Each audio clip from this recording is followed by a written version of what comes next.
and gentlemen, boys and girls, hustlers, makers, and content creators, welcome to the only live stream on planet Earth dedicated to mobile content creators and mobile YouTubers and just plain old normal YouTubers if that's what you are. My name is Nimmin, and today I'm answering your mobile creator and mobile YouTuber questions. If you do have a question, head down to the description underneath this live stream thing that's happening right now. I've got a link. It's going to open up a form. Drop your question in the form. It is first come, first served. Got a question? I'm here to answer it, and this is going to be a short one today. Maybe an hour, maybe an hour and a half, maybe 2 hours. I don't know, but it is first come, first served. So get down there, get your question in there. And before we get started, I want to say a couple things. Number one, this stream is not for anyone under the age of 13. So if that's you, get off my lawn, close down, get out of this live stream. It is not for you because in here, us adults are talking about grown folk stuff. We are talking about what are we talking about here? Grown folks, we're going to talk about how Santa Claus is not real. We're going to talk about who puts the money under your pillow when you put a tooth under there, mom and dad. And we're going to talk about how babies are made. We're going to talk about all kinds of grown folk stuff. And I would love to hear from the chat right now. Wrong answers only. What are we going to talk about in today's chat stream? Wrong answers only. Tell me what we're going to talk about today in the live stream. And under 13, get out of here. Get off my lawn. Be gone with you. Okay, now I can't see the chat the way I normally see the chat. So I'm going to jump in here and see what's going on here over on the iPad. Beanie Draws, how's it going? Doug Houston, YT, how's it going? Kind Sir, Scully's House of Thrillers, Midnight Madness 4x4, how's it going? Candid Candy, how are you? Sweeney Dunstan, Jelly Duck, Haley's Gaming, The Dysfunctional Life. That username makes me want to click on it. Spicy Topics, how you doing? Ghost Call Radio. Yeah, wrong answers only. Let them roll. Wrong answers only. Keep them going. Keep them going. Keep them going. Jake 2 said, John, how's it going? Stanley Orchard, how you doing here? Stanley says, whoa, I never got clarification. What if you are a 38 with a 12-year-old mindset? Well, that would be me, Stanley. Well, a little bit older than 38, but rocking about maybe 15 up here. I don't know. Charming Guru, how's it going? All right, looks like the gang's all here. Battle Night, Cubans Gaming. Okay, so if you do have a question, some of you are just coming in right now. There's a link underneath this thing. Go click on that link. Drop your question in the form. Now, before we get started, I want to say today's show is brought to you by TubeBuddy, #1 browser plugin and growth app for YouTubers. I know everybody here already has TubeBuddy, but in the event that you're just getting started on YouTube today and you're trying to figure out what tools you need to help you succeed on the platform, we've got a link down below to that as well. Firefox, Chrome, probably Safari. I don't even know if it's on Safari. Mac people, is it on Safari? Android, iOS, all the good stuff. It is down there in the chat. Now, I'm a little bit handicapped today because Streamlabs, once again, is not working correctly. Streamlabs, get it together. Some things aren't showing here, so I'm having to look at another screen to see the chat. So, hey, This Life Outdoors, how you doing? Hope everybody is doing well. Peony Charles, we're talking about opera today. Sweeney Dunstan, today we're talking about where babies come from. They come from the stork. Yes. All right, so we do have some questions coming in here, so I'm just going to pile in. I'm just going to jump into these questions today because I'm not going to stream for a long time.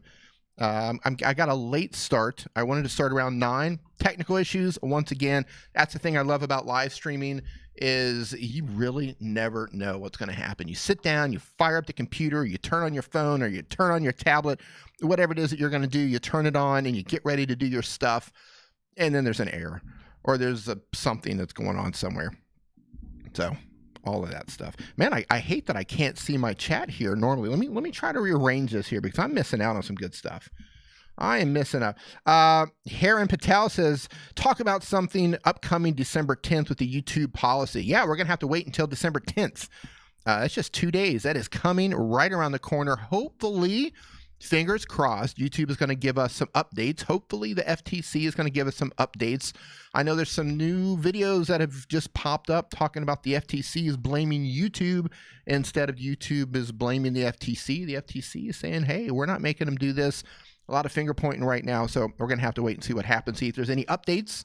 If not, we're going to have to wait till January 1st until all of this actually takes place. So D, start the questionnaire. Slow your roll there. Slow your roll. Hold on. We're going to get there. Mac Eats, how's it going? I'm trying to get my chat set up here because I can't see what you guys are saying in the chat. So give me a moment, ladies and gentlemen, and I will try to get this worked out. All right, first question, life with cameras. Try to do 2 videos or only 1.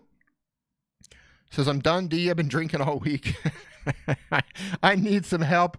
Oh, man, I answer your question every week, Jeff. Reach out to me anytime, man. You got my DM. That's funny.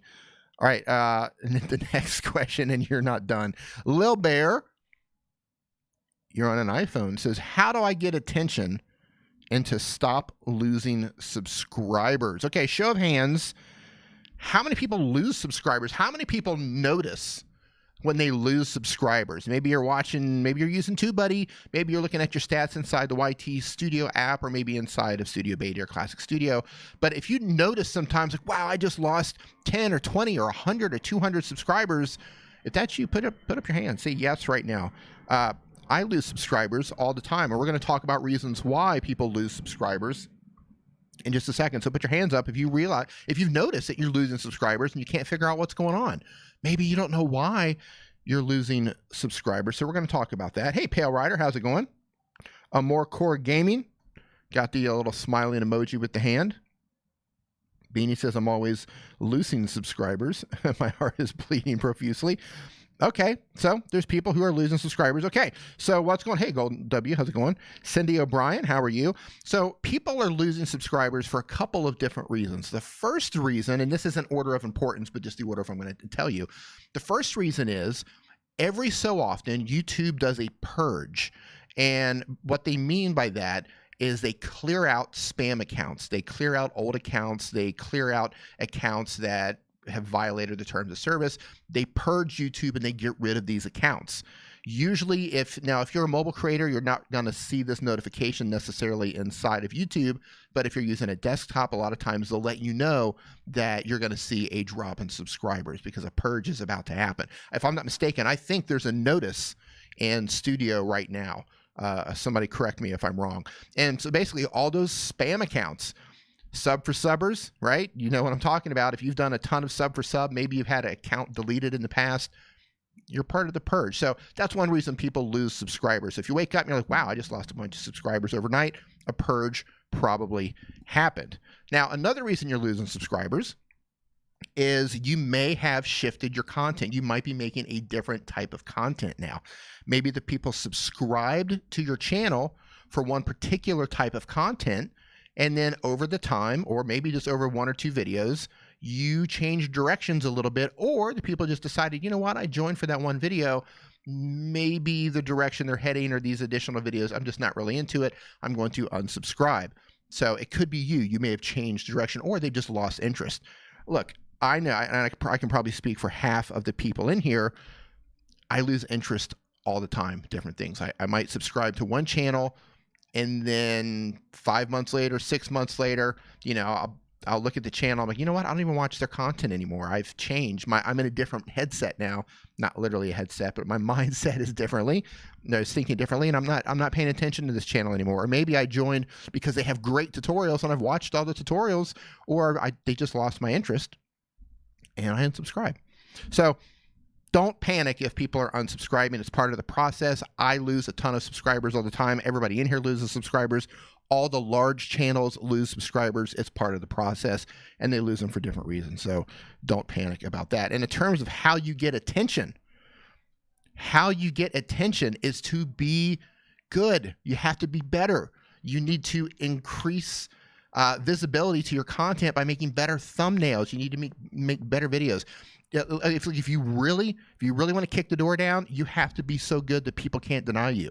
You have to be so good that they cannot ignore you. Like that, if you really want attention, that's how you get it. But if you can't do that, start with your thumbnails. Start with making really eye-catching thumbnails. Nobody clicks on your thumbnail, nobody's going to watch your video. But once you've mastered your thumbnail, you also need to make sure that you get your video together, because it's like, wow, it's a hot thumbnail, exactly what I'm looking for, and they tap on it, and you don't deliver, you don't back that up with a great video, they're going to leave, and you don't want that.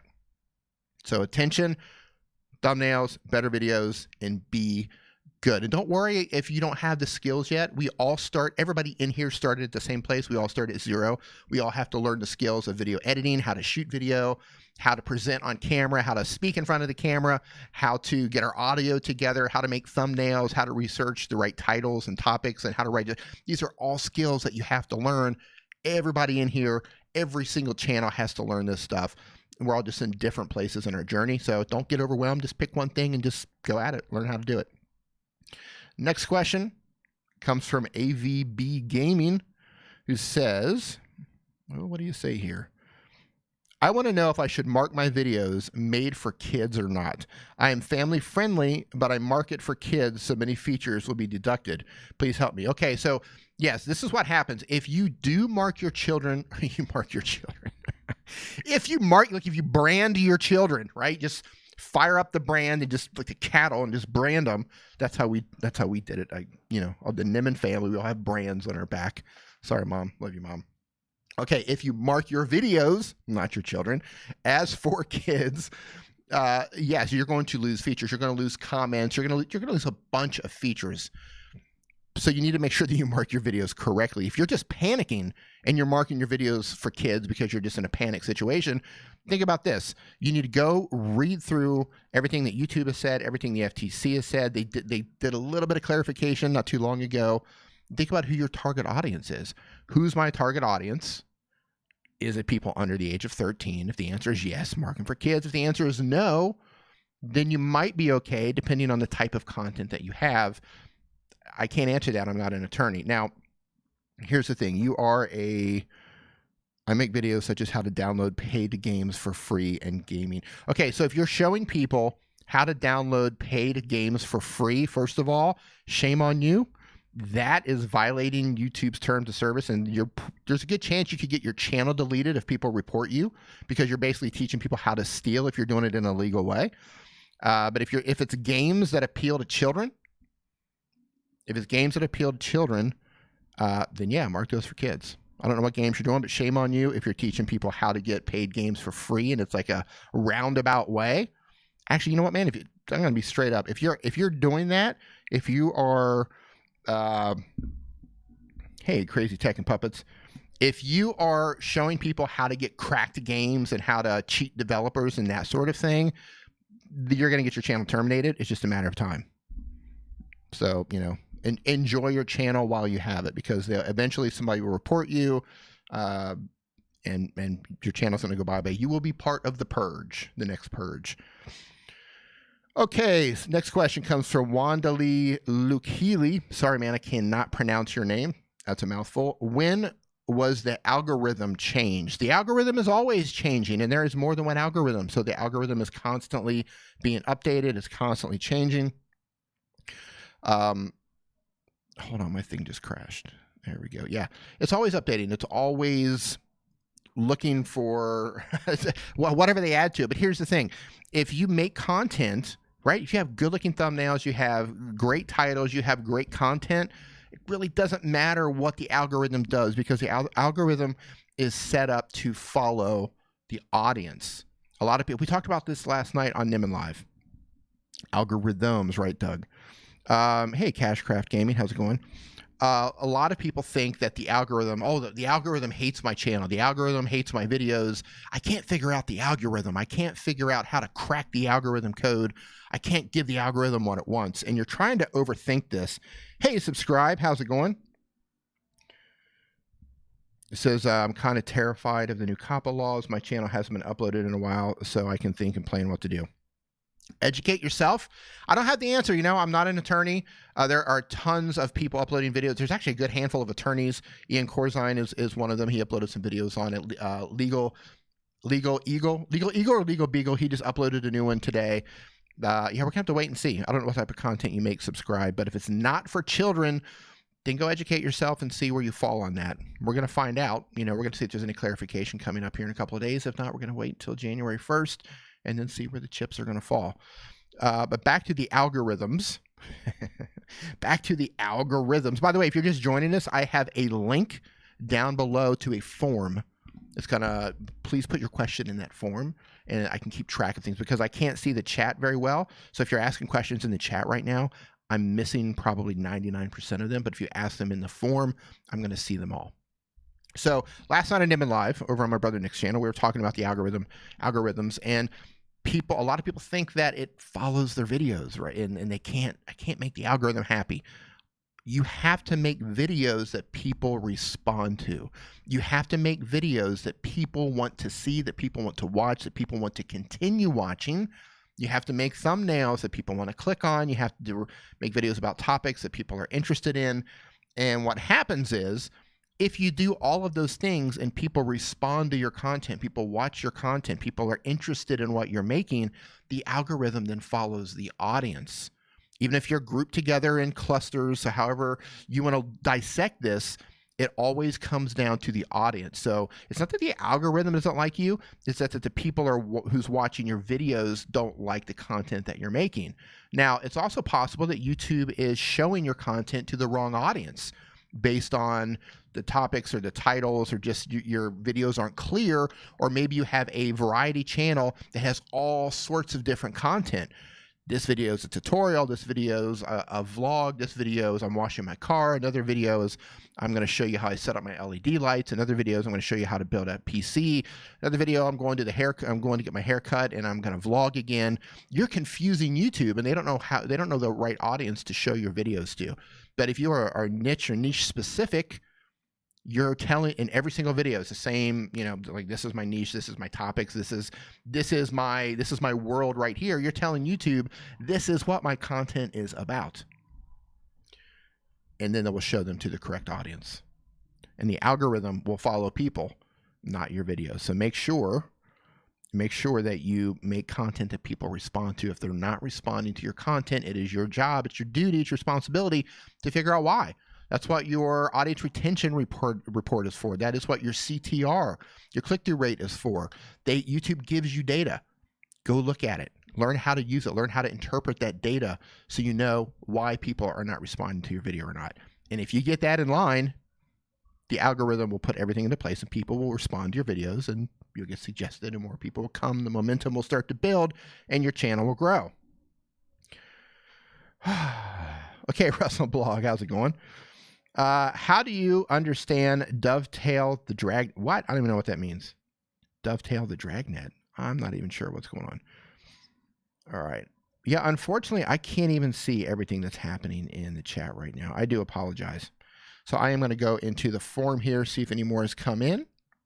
And if you are asking anything in the chat, I'm not able to see it. I'm having to look at it at a second device here. Hey, Blue Eyed Tech, how's it going? Nice to see you in here. Blurs XD, how are you? Everton Paccio official. Hey, D here. Everton Paccio, straight from Florianopolis in Brazil. Hey, hey, hey. Tudo bem? Tudo bom? Oi. I forget what it is. I hope one day you and Nick will visit us in Brazil. I actually used to go down to Brazil. I haven't been to Brazil in, wow, it's been about 15 or 20 years since the last time I was in Brazil. I was in Rio de Janeiro and Sao Paulo, and I went up north to, I think near you, to Bahia, right, to Salvador, Bahia. Man, I love it up. I love the northern part of Brazil, Bahia. Oh, loved it up there. All right, next question. Brazil, memories. Great times in Brazil. Next question comes from Haseen Plays. Says, oh, hello. Hello there, Haseen Plays. I was wondering that making videos with face cam will improve the watch time because surely will be eye contact and engaging with the audience. And also, I'm not able to get a lot of views. I don't know why. I have 209 subs and the views are not that much. And I've not done sub for sub. I hate sub botting. Good for you. Okay, in terms of what's going to work on your channel, face cam. I believe you're a gamer, if I'm not mistaken. Let me double check. Yes, you are a gamer. In terms of face cam, that's something you're going to have to test out and see. Make a couple of videos with a face cam and then see how people respond and then compare it without the face cam. Like if you're playing the same game, kind of make it the same type of video so it's a fair comparison and then see how people respond with it, without it. Do a couple of each back to back and see if there's any difference or not. Sometimes eye contact, sometimes putting a face on there makes a huge difference, but there are huge channels that only show their hands. So it's not necessary. It's something that you're going to have to actually test out and see what's going to work for your channel. In terms of you're not getting views, I've looked at your channel before and I don't remember here. So you are a gamer, gaming music. Yeah, I mean, you're not getting views. You're a gamer. I mean, you're playing games that millions of other people are playing. You do have a couple of videos with a good amount of views. So let's just say, you know what, let me see if I can pull this up here. I'm not going to pull it up on a phone, but let me see if I can pull you up. Nope, that is not it. Google, is that it? Okay, so just looking here at your popular uploads. Monsters Legends, I Got Fire Kong walkthrough episode 02. You've got 1,600 views on there. And then the next one, you got 953, and so on and so forth. Now, I know these are older videos, but what you need to do, look at all the videos on your channel that are performing well. Look at that one and say, okay, well, that one did well. You should do a lot more like that one. Look at all the videos that are doing well on your channel. Do more like those. If you're finding the topics that aren't doing well on your channel, it's like, oh, every time I play this game, I do this, I'm not getting any traction. Stop doing that. Focus on what works. It's not complicated. Focus on what works. You get a lot of views on that one video 10 months ago. Make a bunch of videos on that game, around that character, whatever it is you did there. Make a lot more videos like it, and just keep making them. Just keep making them, keep making them, and see if people respond. And take advantage of that video. Take advantage of the end card or the end screen, the info cards. Go down to your comments, pinned comments, and link out to those new videos as you make them. Hold on here. Harry the Hammer says, did I do something wrong to get timed out, or did someone accidentally do it? I don't know. I haven't been watching the chat. Maybe moderators can chime in and let you know. You know, sometimes they accidentally grab the wrong channel. It happens. Hey, Tasty Penguin. How you doing? Nice to see you in here. So I'm curious. I see there's a lot of COPPA talk in here, a lot of FTC talk, a lot of COPPA stuff going on. If you're all tucked away, you're squared away, all of your videos are marked, type in yes in the chat right now. If all your videos are not marked, if you haven't done anything, type in no. And if you're not sure and you're freaking out still, just type in unsure. Superchat. The Snow's Journey. Hey, thank you. New channel, but not getting subs. Would love a review. Okay, so I'm not, see the red thing? Where am I at here? See this thing right here? There we go. No channel reviews today, but let me, if I can find you quickly. Hold on here. The Snow's, let's see, the Snow's Journey. Let's see if I can find you. Journey. The Snow's Journey. If I can find you easily. Let's see. Okay, there you are. I will pull you up, but we're not going to do normal reviews here. Let's see what we got. Let your journey lead you to your happiness. New video every Monday at 12 p.m. Okay, so how many views do you have? Hold on here. First of all, welcome to YouTube. Welcome to YouTube. You've been going for about 4 months, it looks like. So it looks like you're vlogging, storage organizing, trailer shopping, playing, camping and playing. Okay, old mill, installing the roof rack. Okay, so this is kind of what I was talking about earlier. Your videos are kind of all over the place. You're a little bit of this, you're a little bit of that. And that's cool if you want to do that. And let me come back to your videos in just a second. Up here in your channel art, right up at the top, that my picture is covering, it says, let your journey lead you to happiness. New videos every Monday at 12 p.m. Try to define your channel a little bit better. Think about exactly what it is that you do on your channel. Right? Your journey leads to happiness. That's so wide open. Try, excuse me, try to come up with a single sentence that tells somebody when they land on your channel what value, what you're going to give that viewer. What can they expect when they land on your channel? You know, your value leads to happiness. That doesn't really do anything for me. So try to define what your channel actually is in a single sentence. That's called your value proposition. And then put that up in your channel art. Now, this isn't going to bring in the subscribers, but it's going to help you get clarity. My throat's drying out here. I apologize. I think we got another super chat here. Super chat.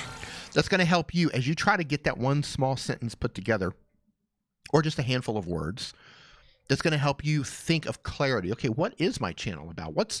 What exactly can I tell somebody what my channel is about? If I met you in an elevator and say we're at VidSummit or we're at VidCon and you're like, hey, D, nice to meet you. I'm like, hey, nice to meet you. What's your channel about? Within a couple of words or one short sentence, you should be able to tell me directly what your channel is about, so I don't have to say, that doesn't make any sense. What does that mean? Right? If you just come back and I say, hey, what's your channel about? And you say, I let people live their journey that leads to happiness. I'd say, okay, I don't know what that means. So try to clarify that. And as you do clarify that, then start to tailor your videos around what that actually means. Now, you're not getting a lot of traction, first of all, because you're just getting started. But you got to come in and look at what you're making. You're doing it vlog style. It's family vlog style. So you have to understand out of the gate that this is tough. This is really tough because you're not making content that people are looking for. You're making content that you want people to see, but they're not necessarily looking for this content. So you need to think about how you can add tweaks to your channel. Maybe you do one video that is the family vlog, kind of do what you want to do. And then maybe you do 2 videos that are still kind of like the family vlog, but maybe you show somebody how to do something, right? Like you have installing the roof rack, CVT awning on the Excursion. You could probably come up with a better title than that, but check this out. That's got 133 views. All these other videos, they've barely got any views. 30 views, 30 views, 20 views, 10 views, right? Installing the roof rack. I'm going to see if I can pull this up one more time. This is hilarious. I'm like, yeah, not doing channel reviews today. Hold on. Right? So right here on the far right, you say installing the roof rack, CVT awning on the Excursion, 133 views. That video is dominating your channel right now, right? Of all the videos that you have, that's the best one. So what you should have done when that video started taking off is you should have started building out other videos that are similar to that. Maybe you can come up with, maybe talk about what you paid for it, or maybe compare roof racks. Was it a roof rack? Sorry. Yeah. Talk about different roof racks. Another video, 5 things I wish I would have known before installing a roof rack, right? Tips for installing a roof rack, tools that you're going to need to install a roof rack. Get creative with this. Start thinking of all the things that you could have done to elaborate to make future videos, because if they're coming to watch you install a roof rack, and if you gave them more videos about roof racks in general, that's going to start building up that momentum. But what you did, you made that video, then the next video was Old Mill Trail, and then camping and playing with the dunes. You see where I'm going with this? You want to give people what they're looking for. So bring them in, start them watching the videos, give them some videos to watch, and then kind of pepper in. If you still want to do your family vlog, that's cool. Do that. Pepper in those family vlog videos. Pepper them in. Let people get to know your family first, because right now nobody cares. Nobody cares about a family who they don't know. They don't know anything about you. But once they start to watch your videos, they watch you install this, they watch you make that. They watch you set up a camp, right? 5 tips. People love lists, by the way. I'm just giving you ideas. Tips for camping with a family, right? Think about things that you can share with other families. You're an outdoors family, so get creative with that.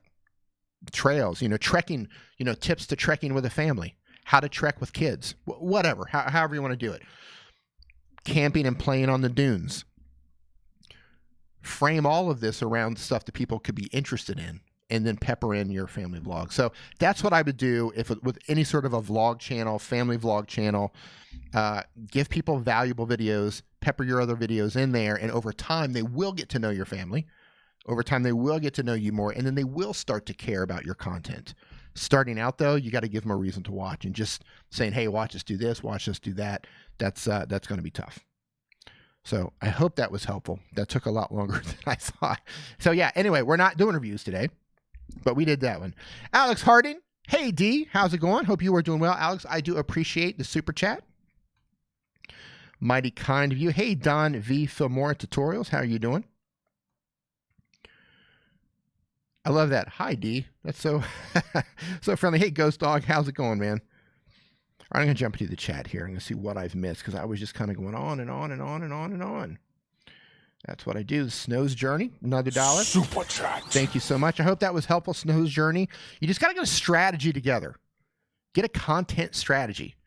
And everybody who's struggling right now, if you're struggling on YouTube, hey, Leela, how's it going? Leela, I sent you a message on, man, we got too many places to chat these days. I think I sent you a message on Instagram.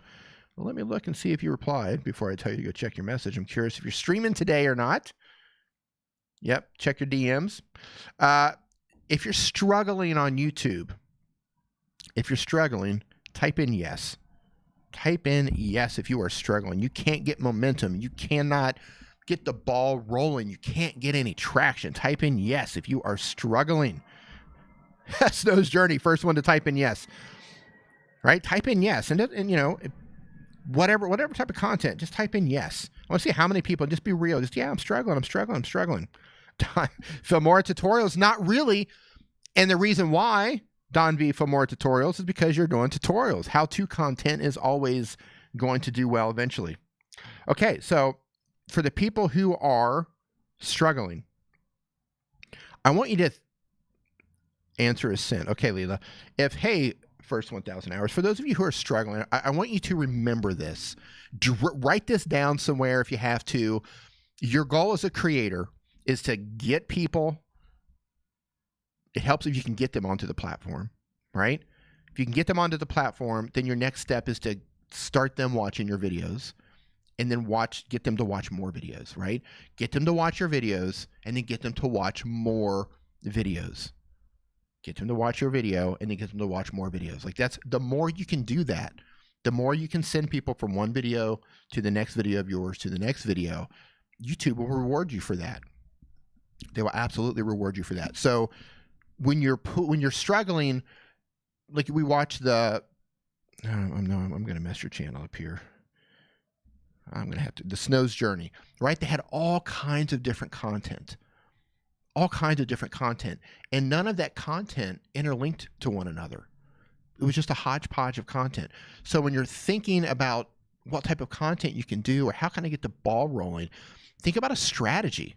Okay, if somebody comes and watches this video, say you're going to make a video. Let's just say video editing, and we're going because Leela's in here. Let's just talk about Premiere. Let's just talk about Adobe Premiere. And I don't know how to do Adobe Premiere, so I'm just going to pull stuff from my backside. Let's say you have a beginner's guide to Adobe Premiere. That's the video I want to make. Okay, so what would strategically the next handful of videos be? So if you've got like a crash course, the beginner's guide, number one, maybe the second one would be something like how to do, editing techniques within Premiere Pro or within Adobe Premiere. Maybe another one could be how to add and edit audio inside of Premiere. Maybe another one could be how to, the best render settings. You see where I'm going with this? So when they watch one video, that's what the info cards are for. That's what the end screen is for. That's what the links are for in your description. That's what your pinned comment is for. Link out to relevant videos. So they come to watch one video, and then it makes, can you hear the airplane? I got the doors open. Huge. We're in the flight path of the airport. So when they come to watch one video, give them more videos to watch. And make sure you link them all together. Think of building out a web, right? The World Wide Web. Who'd have thunk it, right? So just hand them off to one video, to the next video, to the next video. Now, it doesn't work that easily. Some, a large percentage of people, they're going to bounce, but whatever. But the people who do stay, and they will go in and they watch that other video, and they might go in and they watch another video. If you make it relevant, if you think through the process, if you make it all relevant and it's strategic, that's kind of how you get the ball rolling. So just remember that as you get going, relevant content matters. And the more you can link out to other videos that are relevant, it's going to increase the likelihood of somebody watching that next video and then watching that next video. I know most of you watch Netflix or now Disney Plus or whatever. Think about sitting down. I know some people love to binge watch. I'm a binge watcher. I want to sit down and I want to binge watch all the stuff, right? Imagine if somebody's coming to your channel, and now you're giving that person the ability to binge watch your content. But it's not content that's all over the place. It's the obvious next video, and then the video after that, and the video after that. So think of it as episode 1, episode 2, episode 3, episode 4. You're giving them relevant content. And if you do that, and you keep doing that, and you don't just make one long train of videos, but keep making videos that link out to other videos, then build it out in a playlist, right? Then build another playlist about something else, and another playlist about something else, and another playlist about something else, and you all keep it somewhat relevant. You will grow as long as you got your thumbnails together and you're actually just halfway decent on video. Superchat. And instead of thinking, hey, Cosmic W, and instead of thinking in terms of the algorithm doesn't like me, just think, okay, how can I give value to people? How can I make content that people want to watch? How do I make videos that people are interested in? Newsflash, until somebody gets to know you, nobody cares. Okay, let's use Peter McKinnon. Peter McKinnon is a perfect example here. Peter McKinnon made a video of him cleaning his garage. And he made this video a while ago. I don't know, a year ago, year and a half, of him cleaning his garage.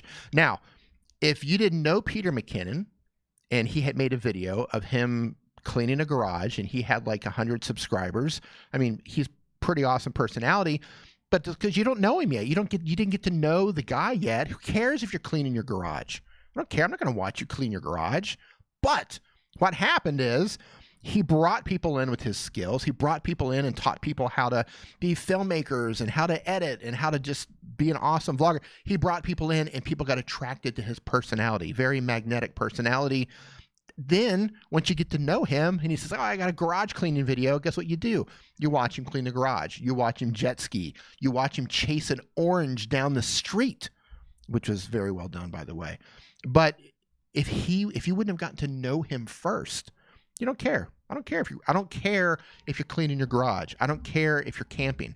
I don't care if you're cleaning your kitchen. I don't care. I don't know you. I don't care about that stuff. So you got to think about ways to bring people in, right? Valuable content that they do care about. Give them lots of valuable content and then pepper in your own little stuff. Eventually, they will start to know you. They'll start to like you. Then they can just say, hey, yeah, I like that. I want to watch you clean your kitchen now because I've gotten to know you. I've watched a ton of your videos. I feel like I know you.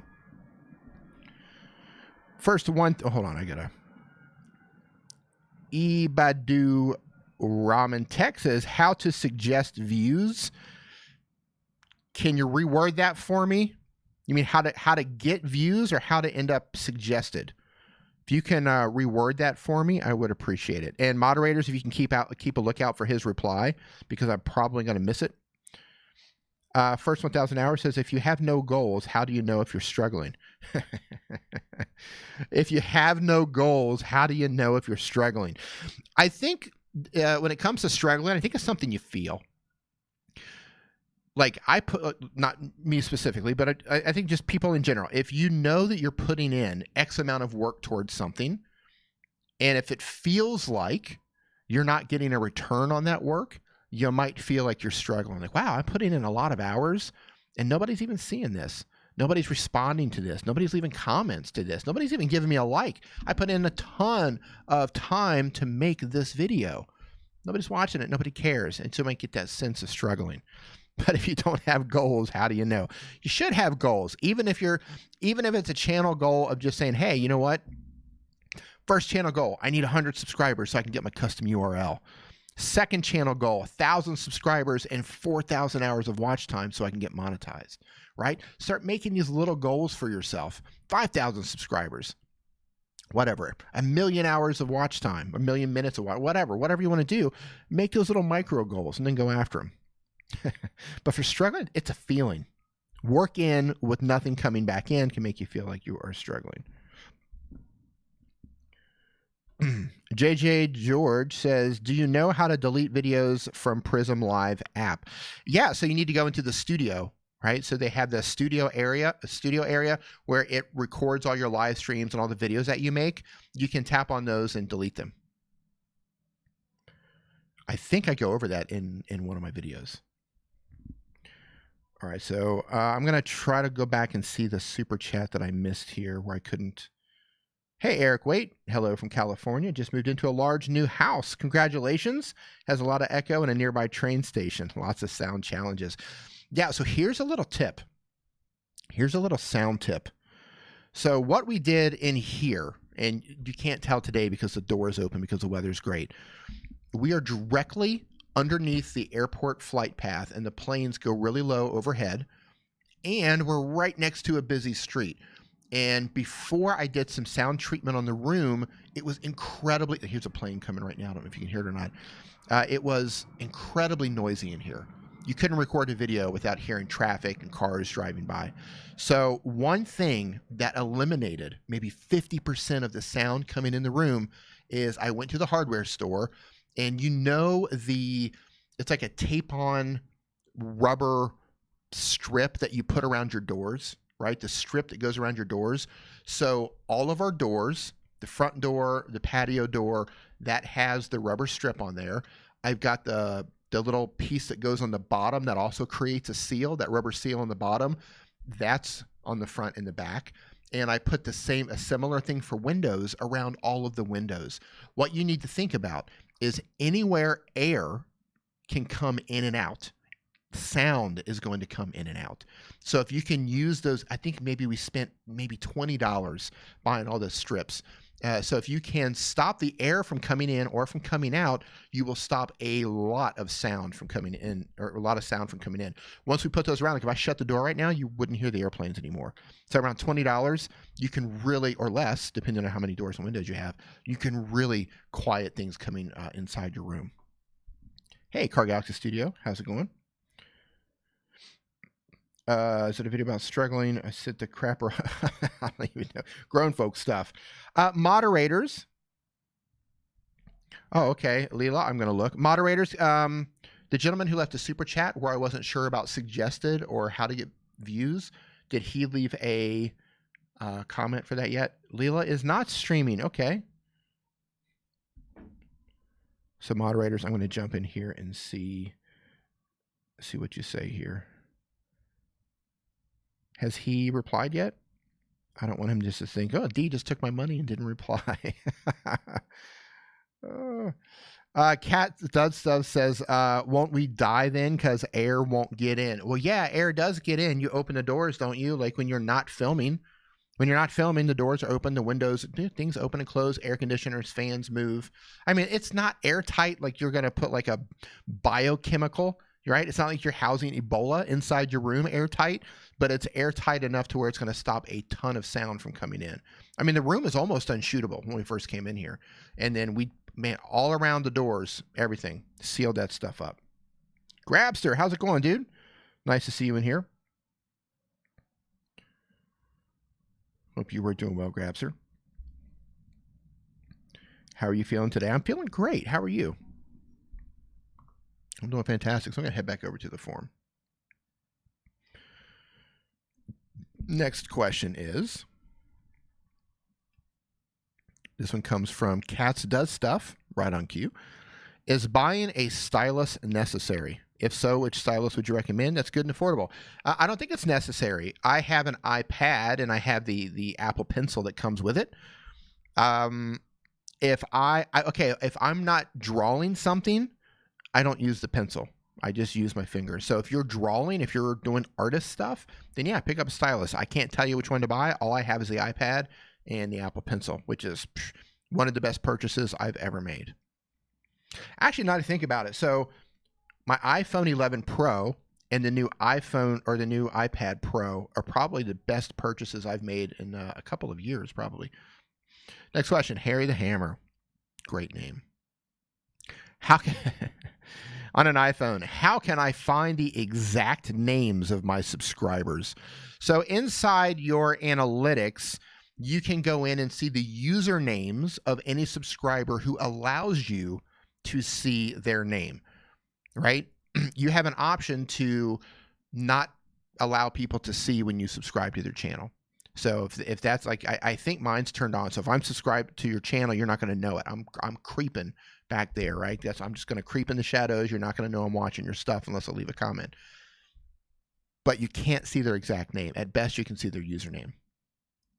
So don't get all creepy on me. You don't need their exact names. Cosmic W says, as a mobile gamer, is it a good idea to think about branching out and adding console gaming, or make different channel for that? Well, I'm not planning on doing it for now, but I do have that in mind in the future. Okay, so I'm not a gamer. So I don't know how much overflow there is between mobile gaming and console gaming. As a gamer, you probably know this. If there is overflow, if you find that, okay, a lot of people do mobile and console gaming, if there's a big overflow there, think about starting a separate channel. Or you could just throw in a couple of console videos on your current channel, see how they do. You could be surprised. If they do well, keep making more. The last thing you want to do is have a couple of videos do well and then go back to making mobile. So if you find something that's working, keep doing that. But if it doesn't work, then break off and do that second channel.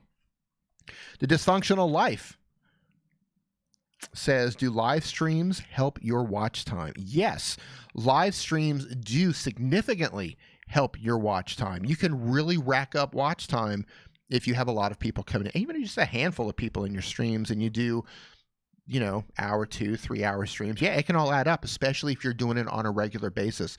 So if you're trying to hit that 4,000 hours of watch time, live streaming would be a good hack to do that.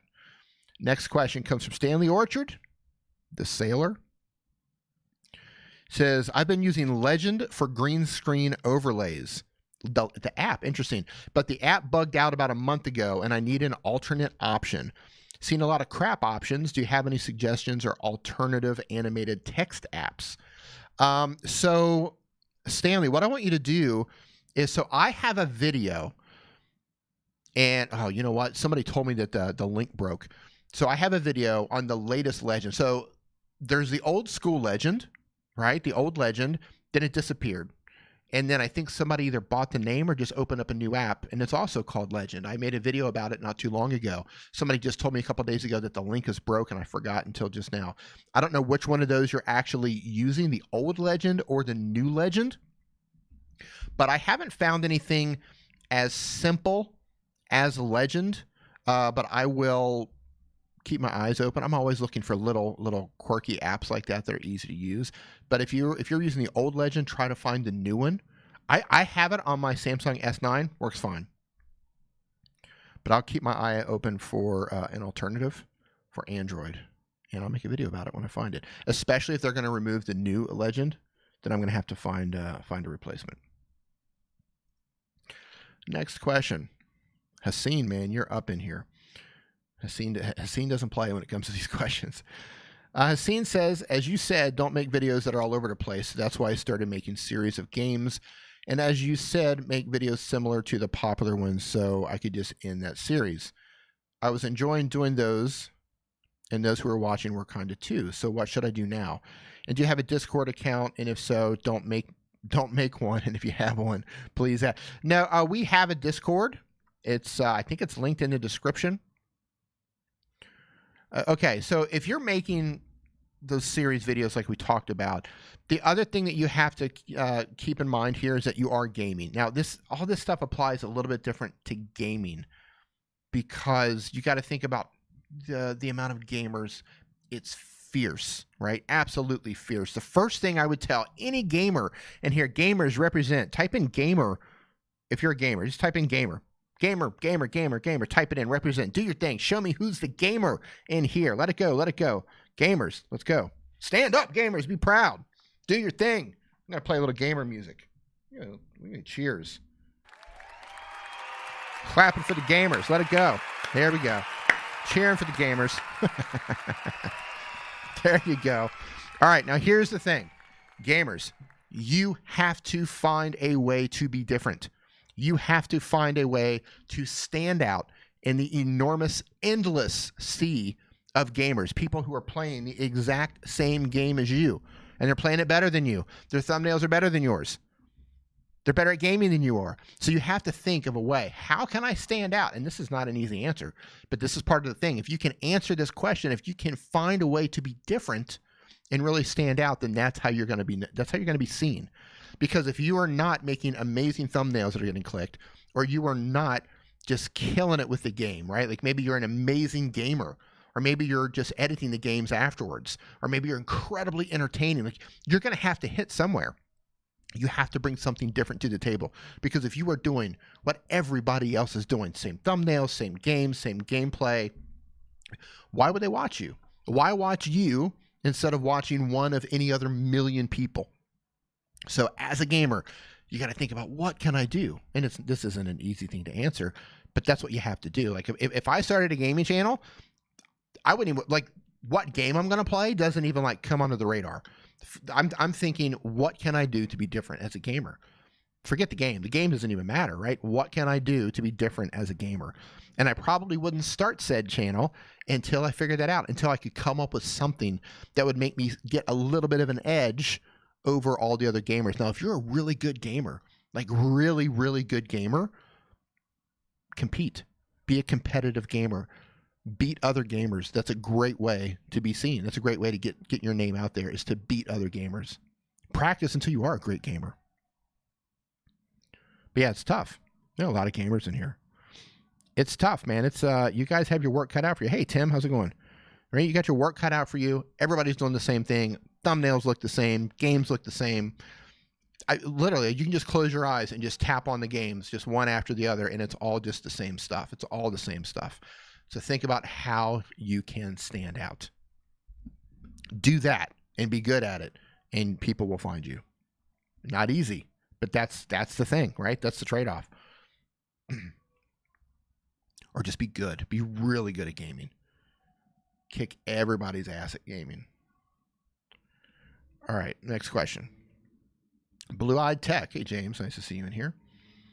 Is there a way to automatically add end cards to new videos?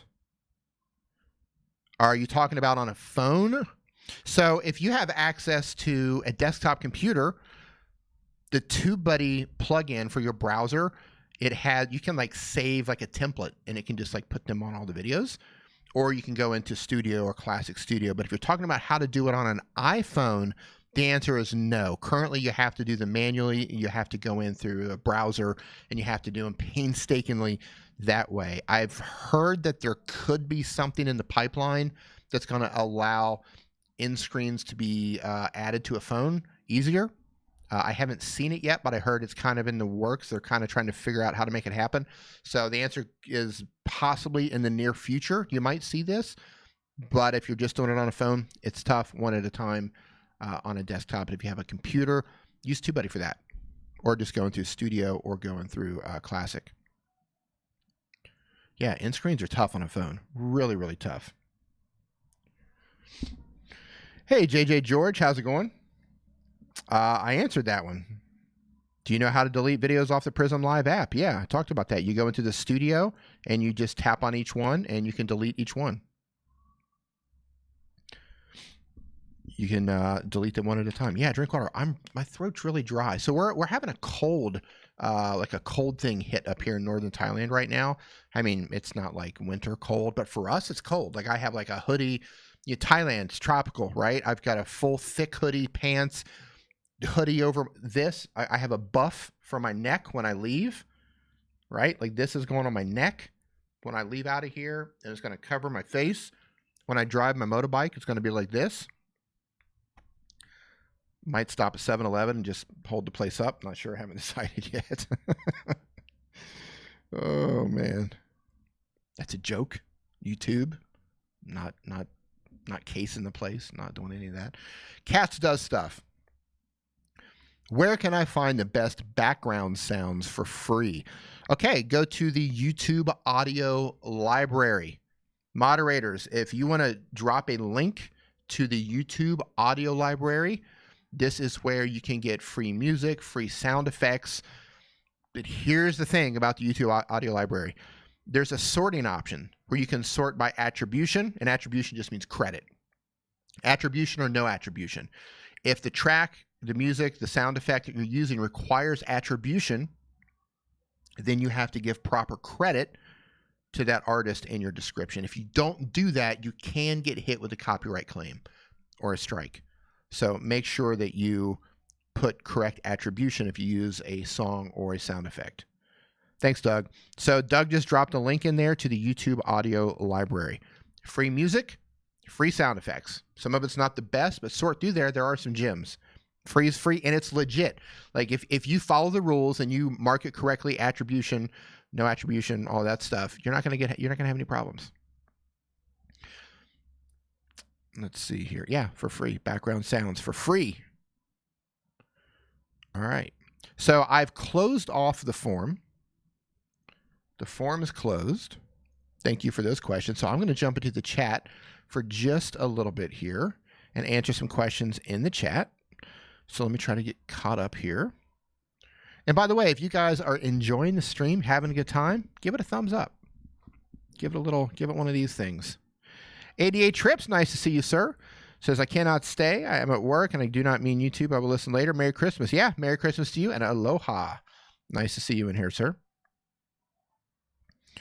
So Scully's House of Thriller says the YouTube audio library has good sound effects. So there you go. There you go. Now, here's the thing, though. The audio library, that's for YouTube. So if you're trying to take audio clips out of there and you're putting them on TikTok or you're putting them on Instagram or something else, you could have a problem there. This is a YouTube audio library. Keep that stuff on YouTube. All right, so I'm going to hop. Hey, Fin Dominator, how's it going? Yeah, there's tons of free resources, this Life Outdoor says. Stanley Orchard says, KineMaster has good audio and music. Yep, they do, if you pay for it. All right, I'm going to go through the chat here, see if I missed any questions. Let me scroll through here, see if I got anything. Templates. Yeah, David Gibson's talking about the TubeBuddy templates inside of the browser for TubeBuddy for end screens. Man, that is an absolute time saver. Absolutely. Let's see. JJ George, already got that one. Yeah, so just go into the studio portion of Prism. All your live streams are there. All your videos are there. Then you can go through each one and just delete them. It's actually pretty easy to do. 5 cents every time 5 cents every time D says gamer, Edwin says. Get a lot of gamers in here. Try to help the gamers. Try to help them out. Let's see. Findominator, thank you for the super chat. Much appreciated. The Endeavoring Family, nice to see you, says, just watch out if you're using free tracks from SoundCloud. Some pop-up is copyright. Yeah, let's talk about that for a second. Let's talk about getting places. Let's talk about getting free music from places that you think is legit. So let's talk about SoundCloud. Let's talk about those YouTube channels, not the audio library, but like the no copyright, right? Those channels. Here's the thing. Hey, use our music, use our music, use our music. And then you use the music and you still get a copyright claim. And you're like, what is going on? You said I could use this music. It is free copyright. I can use this track. Here's what the problem is. Sometimes people are just trying to scam you. But a lot of times what happens is they might take submissions from people. And people say, hey, I made this track. It's original. And they submit it. They put it up to SoundCloud. They've got their SoundCloud channel. And they said, you can use these tracks. What you don't know is maybe the drum beat that they use is from another song. And in their brain, they might not know how copyright works. They might not know. Maybe they've heard the rumor, well, if you only use 3 seconds, you can get away. That's not true, right? So maybe they use a bass line or a guitar riff or a vocal part. Maybe they use something from another song. And they say, yeah, I made this, but they're not really thinking about, because I just sampled this part. It's okay. It's not a problem. And you can use it for free in your YouTube video. Then you get a strike. I do not recommend, unless it is from a 100% legit source where many people can confirm that it's a legit source. I do not recommend getting tracks from anywhere else other than places like YouTube Audio Library, Epidemic Sound, MusicBed, Licked. There's a new place out there. But if you're getting it from SoundCloud, if you're getting it from some of the no copyright channels on YouTube, you're playing with fire. You are playing with fire. Yeah, I get all of my music currently from Epidemic Sound. I'm going to link to them down in the description below. There is a new service out called Licked, L-I-K-D. And Licked is kind of interesting. It is a paid service, but they're getting actual artists. They're getting known artists to sign on to their platform. So some songs, it's kind of small right now. They're just kind of getting the ball rolling. But songs that you hear on the radio or songs that you used to hear on the radio, they're adding some of those songs to their library right now. They're able to work deals with the record companies, and they're getting some of those songs. They are new. They are growing. They don't have the best selection just yet, but as this grows out, as more people use them, they'll have more leverage to get more songs from more record companies. So some of your favorite songs that you hear on the radio or on TV, and they have movie soundtracks too, known movie soundtracks. So that will be exciting to see how they grow out. Kitty Love 42. Yeah, Kitty Love, go ahead and ask your question here. It says, I cannot publish my question because the form. Yeah, so I closed the form, so the form's done. If you have a question, drop it in the chat right now. I've got the chat pulled up here on the computer. The Dominator says, what is going on with everyone today? We're just chilling. We're hanging out, answering some questions. Chilling, doing what we do on a Sunday. I thought Leela was going to stream today. Leela, I hope you were doing well. By the way, who went into Leela's stream last week? Who did that? I did. She killed it. She absolutely killed it. That was her first live stream last week. Man, like a pro. Streaming like a pro. Midnight Madness, yeah, he did. Right? Killed it like a pro. She handled it like a pro. Look at that. Sorry to disappoint you, Leela says. I'll come in next week.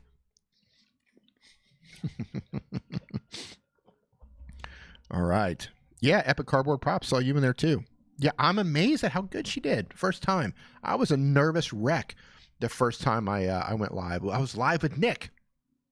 Live on Nick's channel. He had like 150,000 or 200,000 subscribers. I don't know, 150, 200 people in the room. And that was like, oh, I'm gonna cause Nick to lose his channel. Lisa says, no, I was nervous. Oh. Yeah, Doug says, Mike Russell is my audition guru. Yeah, Mike has some awesome tutorials on Audition. So Kitty Love, who says, is there any way to set your thumbnail while streaming on Android? Okay, here's the thing. If you're streaming on a phone, as far as I know, currently, the only app that allows you to set your thumbnail before you go live, and somebody correct me if I'm wrong, is the YouTube app. Superchat. The actual YouTube app. You can put a thumbnail in there before you go live. All the other apps, you just go live, and you have to set the thumbnail after the stream is over, so which is kind of unfortunate. From what I understand, the YouTube API allows the apps to add the thumbnail, but nobody's added the thumbnail yet, which is, and believe me, I'm on these app developers. I talk to a lot of these app companies. I talk to people building these things, and I'm on top of all of them to get like thumbnail features added in there to get more features for you guys. Thank you for the super chat, Barbara Young Payton, just saying thanks for sharing your knowledge. Thank you for the super chat. I do appreciate it. Hope you are having an awesome day. So I'm curious, where's everybody? We've got about 65 people in here. Where's everybody chiming in? Where are you watching from? I'm in northern Thailand. Go ahead and type in where you're watching from. I'm curious where everybody's at. I know Leela is in like the North Pole. Doug is in Australia. Where's everybody watching from? Malaysia. Oh, okay. I just had a friend who moved to Penang. I can't wait to get on there and visit him. Of course, Doug is in Brisbane. Texas representing, Stanley Orchard. England near Wales. So you speak with an accent then, don't you? Hey, Florida Fam 5, how you doing? Tennessee. I think I have family in Tennessee, or I used to. Louisiana. Colorado. No longer in Korea. Army sent us to Kansas. That's quite a shift from Korea to Kansas. Wow. The mountains in Utah. I like the sound of that, David. I've often said that if I ever move back to the U.S., I'm probably going to end up like in Utah, in the mountains, or in Montana, or someplace kind of away from people a little bit. Just kind of, I want clean air. I want nature. I don't want so many people. The mountains in Utah, man, that just sounds so good to me. Colorado, Canada, Estonia. Why did I not know that you were in Estonia? Oh, next week, Estonia. Niagara Falls, Virginia. Too cold. Kitty says, I love to go to Penang. It's beautiful. Yeah, I was there a couple years ago. I can't wait to go back. Jamaica. Yeah, so I went to Jamaica. Ooh, long time ago. Hello. Ooh. I went to Negril. That's where it was. Negril, Jamaica. Had a good time there. I went to one of the all-inclusive resorts. Pakistan. Wow. There's a good mix of people in here. I love it. Jacksonville Beach, Florida. Bulgaria. Interesting. Absolutely love it. All-inclusive resorts are the best. Yeah. I love all-inclusive resorts. I'm not always about them, but like if you're going to like an island, right? Something like Jamaica. Yeah. All-inclusive resorts. Amazing. Tim says, try Denver or Cheyenne if you move back. Colorado, huh? Yeah, possibly. I want it a little bit quiet. Ideally, I don't mind driving a good, 20, 30 minutes into like a small city. But like, I've lived in LA. I've lived in very crowded area. I just don't want that. The Angel says, what's the best video editing app for Android? For Android, I would look at KineMaster and I would look at Power Director. Those are my two favorite apps. They're full-featured apps. In terms of professional apps, it's as pro as you're going to get on a phone for an Android. You could also look at Filmora. You could look at Vlogit. And if you wanted something bare bones and basic, you could look at Prism Live Studio. But it's one of those things with apps that you kind of get what you pay for. And if you're doing, see the difference between a lot of apps. So you have an app, say you're an Android user and you're using KineMaster or using Power Director. You need to think about why you need the app. If you're doing green screen or the chroma screen, right, where you're putting the green behind you and you're changing the background, well, you need an app that can do that, right? KineMaster can do that. Power Director can do that. I think Filmora can do that. Not 100% sure. If you need multiple layers, so you have one layer of video, then you need to add like a second layer of video, maybe a picture-in-picture, or maybe even a third layer of video, you're going to need an app that can do multiple layers. KineMaster, Power Director. So like Prism is great. If you're just doing basic stuff, basic editing, one track, and maybe you put some text on it and maybe some music, you can use Prism for that. Prism, free, super easy to use. It's great for social media stuff. Same with Vlogit. Vlogit's the same way. But if you need the layers, you need chroma keys, you need a lot of transitions in and out, you need to keyframe so you can like move things and pinpoint where things are along your video, then you're going to need an app like KineMaster or Power Director. What are you guys using? I know there's a lot of mobile creators in here. I see people are saying, yep, KineMaster, Power Director. Let me know what video editing app you're using. Leela says, I like Adobe Rush. I like Adobe Rush. I had high hopes for Adobe Rush when it came out. It feels good. It's really intuitive, and it feels good. And it feels good to play with it. But I don't use Premiere, and I don't edit on Adobe on a computer, so I don't need to send the files back and forth. I do that with Lightroom. I love Adobe Lightroom on my phone, but Rush, I don't know. Rush is good. But I found I like some other ones better. So we got a couple Adobe Rushes. Hey, Zesty Foods, how you doing? So you got Power Directors, KineMaster. We got Vlogit. Okay. Yeah, so we got a good mix of stuff in here. Good look with that. InShot. Yeah, I always forget about InShot. Yeah, InShot's also a good one for Android. InShot and Vlogit are kind of similar. Kitty Love says, I might try live streaming it. I felt confident. Can't wait. Yes. Hey, Nell, how you doing? Look, if you're not live streaming, you definitely need to live stream. You need a live stream for a couple of reasons. One, it's really fun to hang out with your community. You hang out with the people you get to know from your channel. You get to have that direct interaction with people. It's just the coolest thing. It's a little bit nerve-wracking to get started. One, because you've got the tech to deal with, right? Okay, how am I going to go live? How am I going to manage all this stuff? Especially if you're doing some sort of a, multi-camera setup like this. It can be a lot to keep up here. But once you get over the tech and once you get over the jitters of how to do it, man, it's so much fun. It's so much fun. Even if, few people show up, it's still a lot of fun. And if you're not live streaming, for everybody out there, you need to live stream. You absolutely need to live stream. David says, I use DaVinci Resolve and it's easy to work out. I rarely need to use a tutorial. Oh, that's good. DaVinci Resolve has been on my to-do list to download on my PC and check it out. It's been on there for about 6 months, and I haven't done it yet. Zamalan chiming in from Sri Lanka. Oh, nice. I want to make it over to Sri Lanka one of these days. Blurs XD says, I'm shy to talk. Do you want to know how you get over your shyness? Talking is by talking. The more you talk, the faster you're going to get over that shyness of talking. I know that sounds silly, but it's true. The more you do it, the more, the better you get at it. Haseen says, editing skills are important or thumbnail skills or both. Okay, so you got to think about the process. Your first exposure to somebody who might look at your video is through the thumbnail and your title.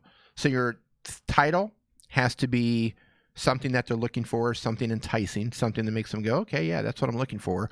And your thumbnail has to be something where they say, okay, yeah, that's exactly what I'm looking for, or that catches my eye, I'm going to tap on that, right? So I would say first focus on your thumbnail. Really master your thumbnails, because if you can master your thumbnails, and I'll say this too, topics matter. Sometimes you make one topic, same style of thumbnail, and it just doesn't do as well. But master your thumbnail, and then once you get your thumbnail down, then come back and then start working on your video editing skills. But you also have to work on your presentation, right? So it's all of it, but if I had to put them in order, I would say work on your thumbnails and kind of be working on your editing at the same time, actually. I would do them both. But they're both important. You got to do them both. They're skills that you have to learn. You have to. Sweet Caroline says, off topic, but I love your cap. Thank you. I got this at Cracker Barrel. Probably my favorite restaurant, second favorite restaurant in the U.S. This Life Outdoors says, what's a good minimum sub count to start live streaming? Okay, so I made the mistake of not live streaming until I had 10,000 subscribers. And because my situation was this. I was already streaming on my brother's channel, who had like 200,000 subscribers at the time. And we were getting, 150, 200 people showing up in the room. And I thought, okay, on my channel, I want there to be a good handful of people to show up. So I'm going to wait until I get 10,000 subscribers to start live streaming. That was a mistake. If I could go back in time and start over, I would probably start live streaming probably at around, I don't know, 100, 200 subscribers.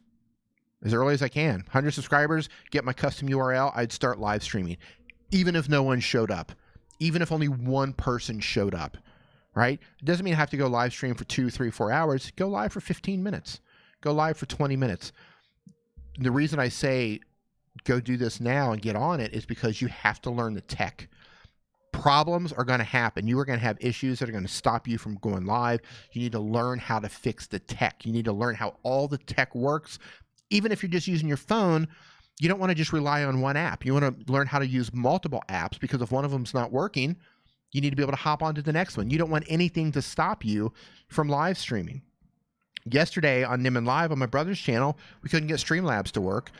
OBS was causing a problem. So we downloaded vMix, and literally, like before we went live, I had to learn how to use vMix and just learned a new platform, right? Like once you get the tech together and you understand how things are working, it's easy for you to bounce around and fix things faster. So you got to fix stuff. You got to learn how to do that. You got to learn how to troubleshoot the live things, and believe me, it's going to happen. Second thing, you just got to learn how to communicate with the camera. So I wish I would have started at 100 subscribers, 100, 200 subscribers. One person shows up, that's cool. Two people show up, that's cool too. I'll have that communication with 1 or 2 people. Totally fine. I should not have waited. Huge mistake. Well, it's not like it cost me anything other than watch time, I guess, but I just wish I would have started a lot earlier. I regret that. So somebody who's saying, hey, Costume Co, how's it going? Somebody just, so hold on. Somebody who was just talking about there it is. Kitty Love says broken English, and I think I'm buffering. So broken English is your problem, you say? So if you have broken English, whatever language you speak, then you could probably be making videos in that language and do live streams in that language. If you like, I haven't listened to your videos, so I don't know what you're doing there, but if you have broken English in your videos, then that's going to be difficult for English speakers to get into in most situations, not all, but in most situations. So whatever your native tongue is, consider making videos in that language as well as live streaming in that language. How you doing, Heidi? So nice to see you in here. Don V says, English is not my first language, but I've gotten much better. Good. Good. I'd love to hear it. So, any other questions? We can do like an Ask Me Anything. We can do an AMA. Let's do a couple of minutes of AMA. We're going to do something a little bit different. We haven't done an AMA yet. Let's not talk about, can we not talk about mobile stuff? Can we not do that? Can we? AMA.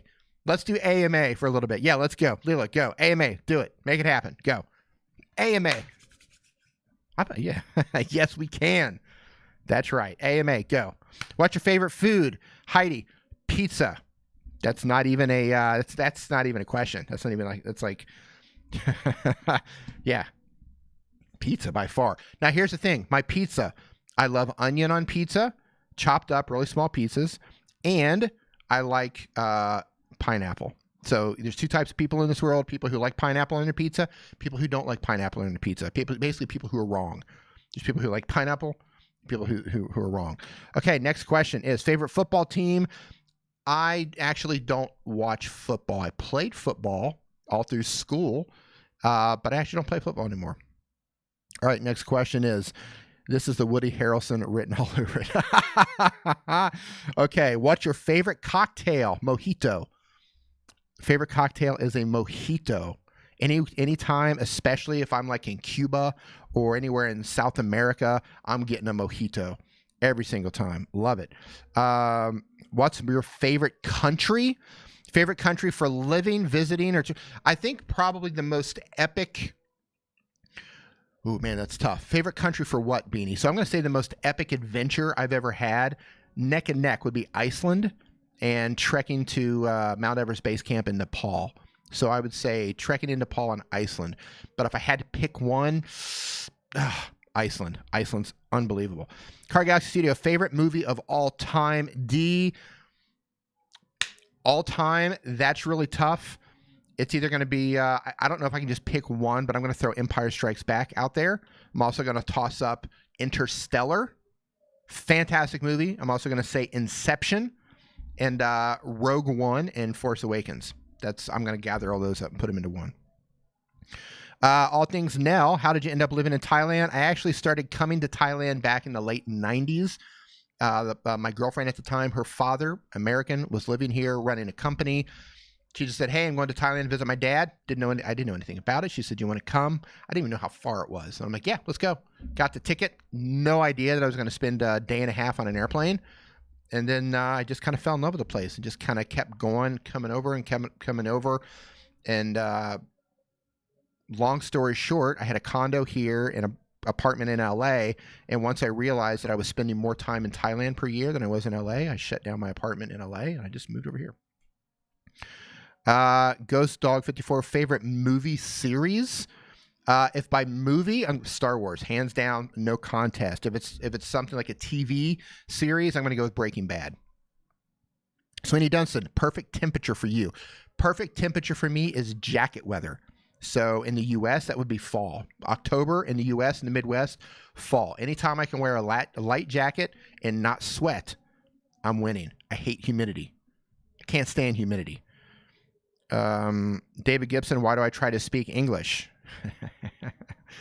Because you want to be multilingual, bilingual, trilingual. I don't know. Costume Co says, I like pizza. And, I just lost it. I just lost it here. I think Heidi says she likes, I like onion and pineapple too. I knew you would. Heidi. Superchat. I knew I would like you, right? Pineapple on pizza. I knew I would like you. What was the worst city you've ever visited, says Leela.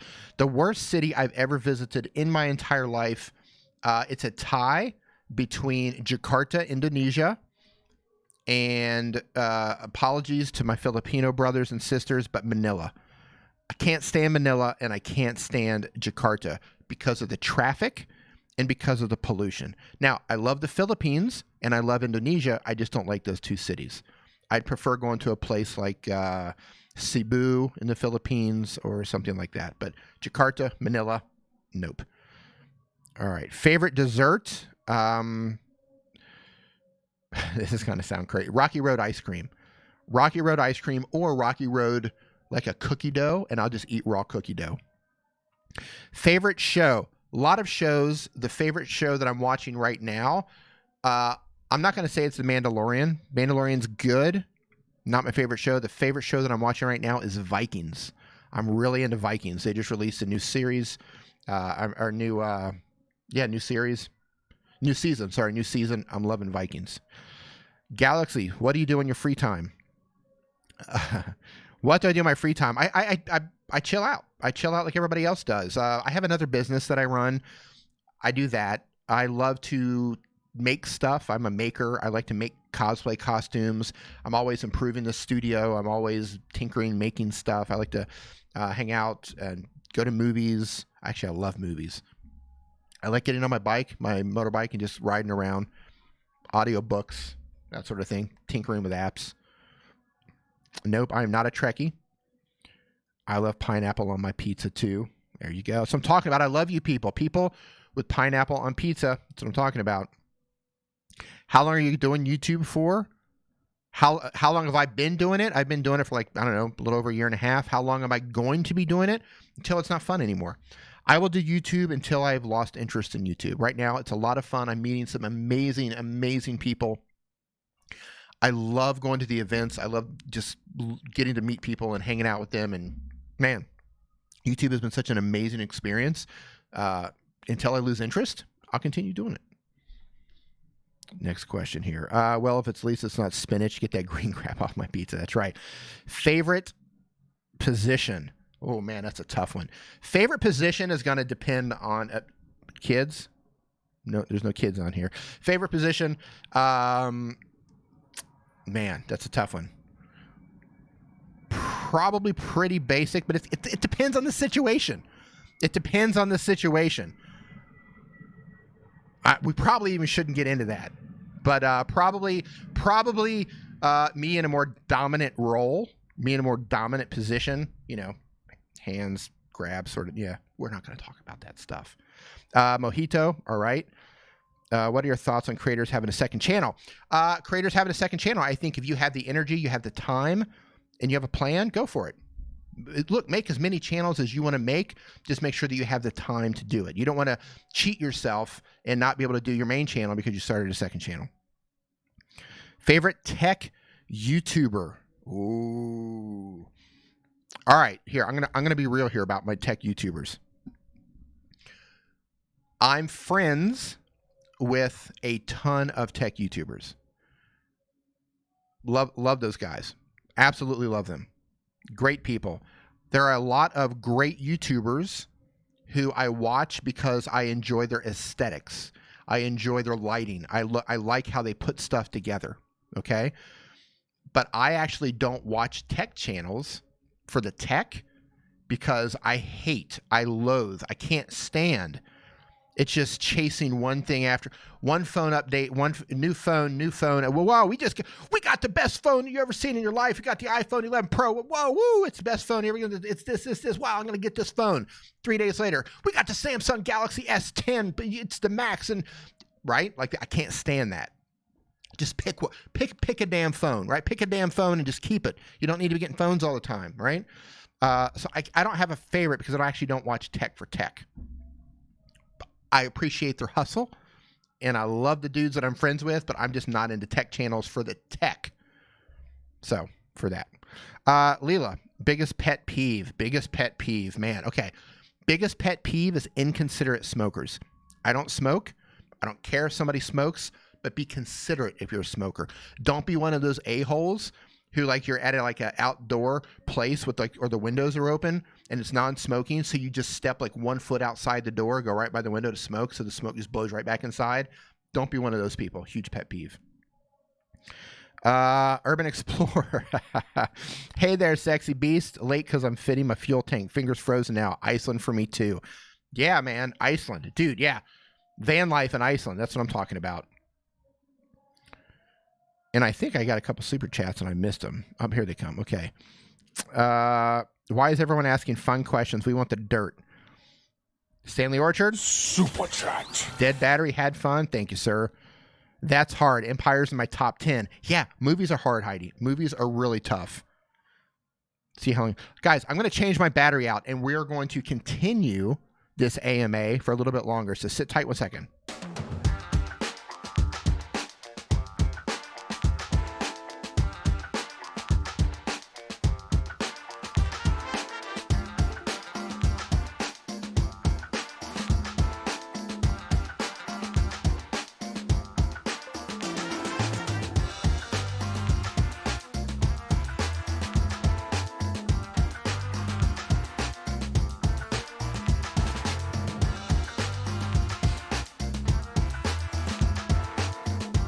All right, we're back. Yeah, Empire's my top 10. Empire's great. Empire's so good. Favorite color? Matte black. There is no other color. There's matte black, and then everything else is just pretending to be matte black. That's all it is. All right, how many countries have you traveled to? G. Michael Jr. says, "Ooh, fantastic question. Lots of them. I don't know. I'd have to count them, but I don't know, 40 or 50. I don't know. A lot. I've been to a lot of countries. A lot. Probably 40 something. I don't know. A lot. All over South America. All over South America. All through the Caribbeans. Some of Central America. A lot of Europe. All over Asia. All over Southeast Asia. Yeah, a lot. The only place I haven't done. The only place I haven't been. The only continent is Africa. I haven't been to Africa yet. That'll probably be a huge, big, long trip. All right. Hey, Alex, how's it going, man? Superchat. Pineapple goes on pizza. That's what I'm talking about. Don V says, I love Breaking Bad, right? I can't think of a better show. Like, Breaking Bad is great. Fantastic. Game of Thrones is pretty good. Homeland. The first 3 seasons of Homeland. Man. Actually, the first season 1, Homeland, my opinion. So you've got, the first season of Breaking Bad for me, and like the first season of Homeland, like that set the bar for me.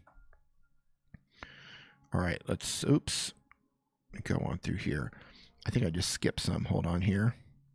AMAs are the best. Do you like mac and cheese? I love mac and cheese.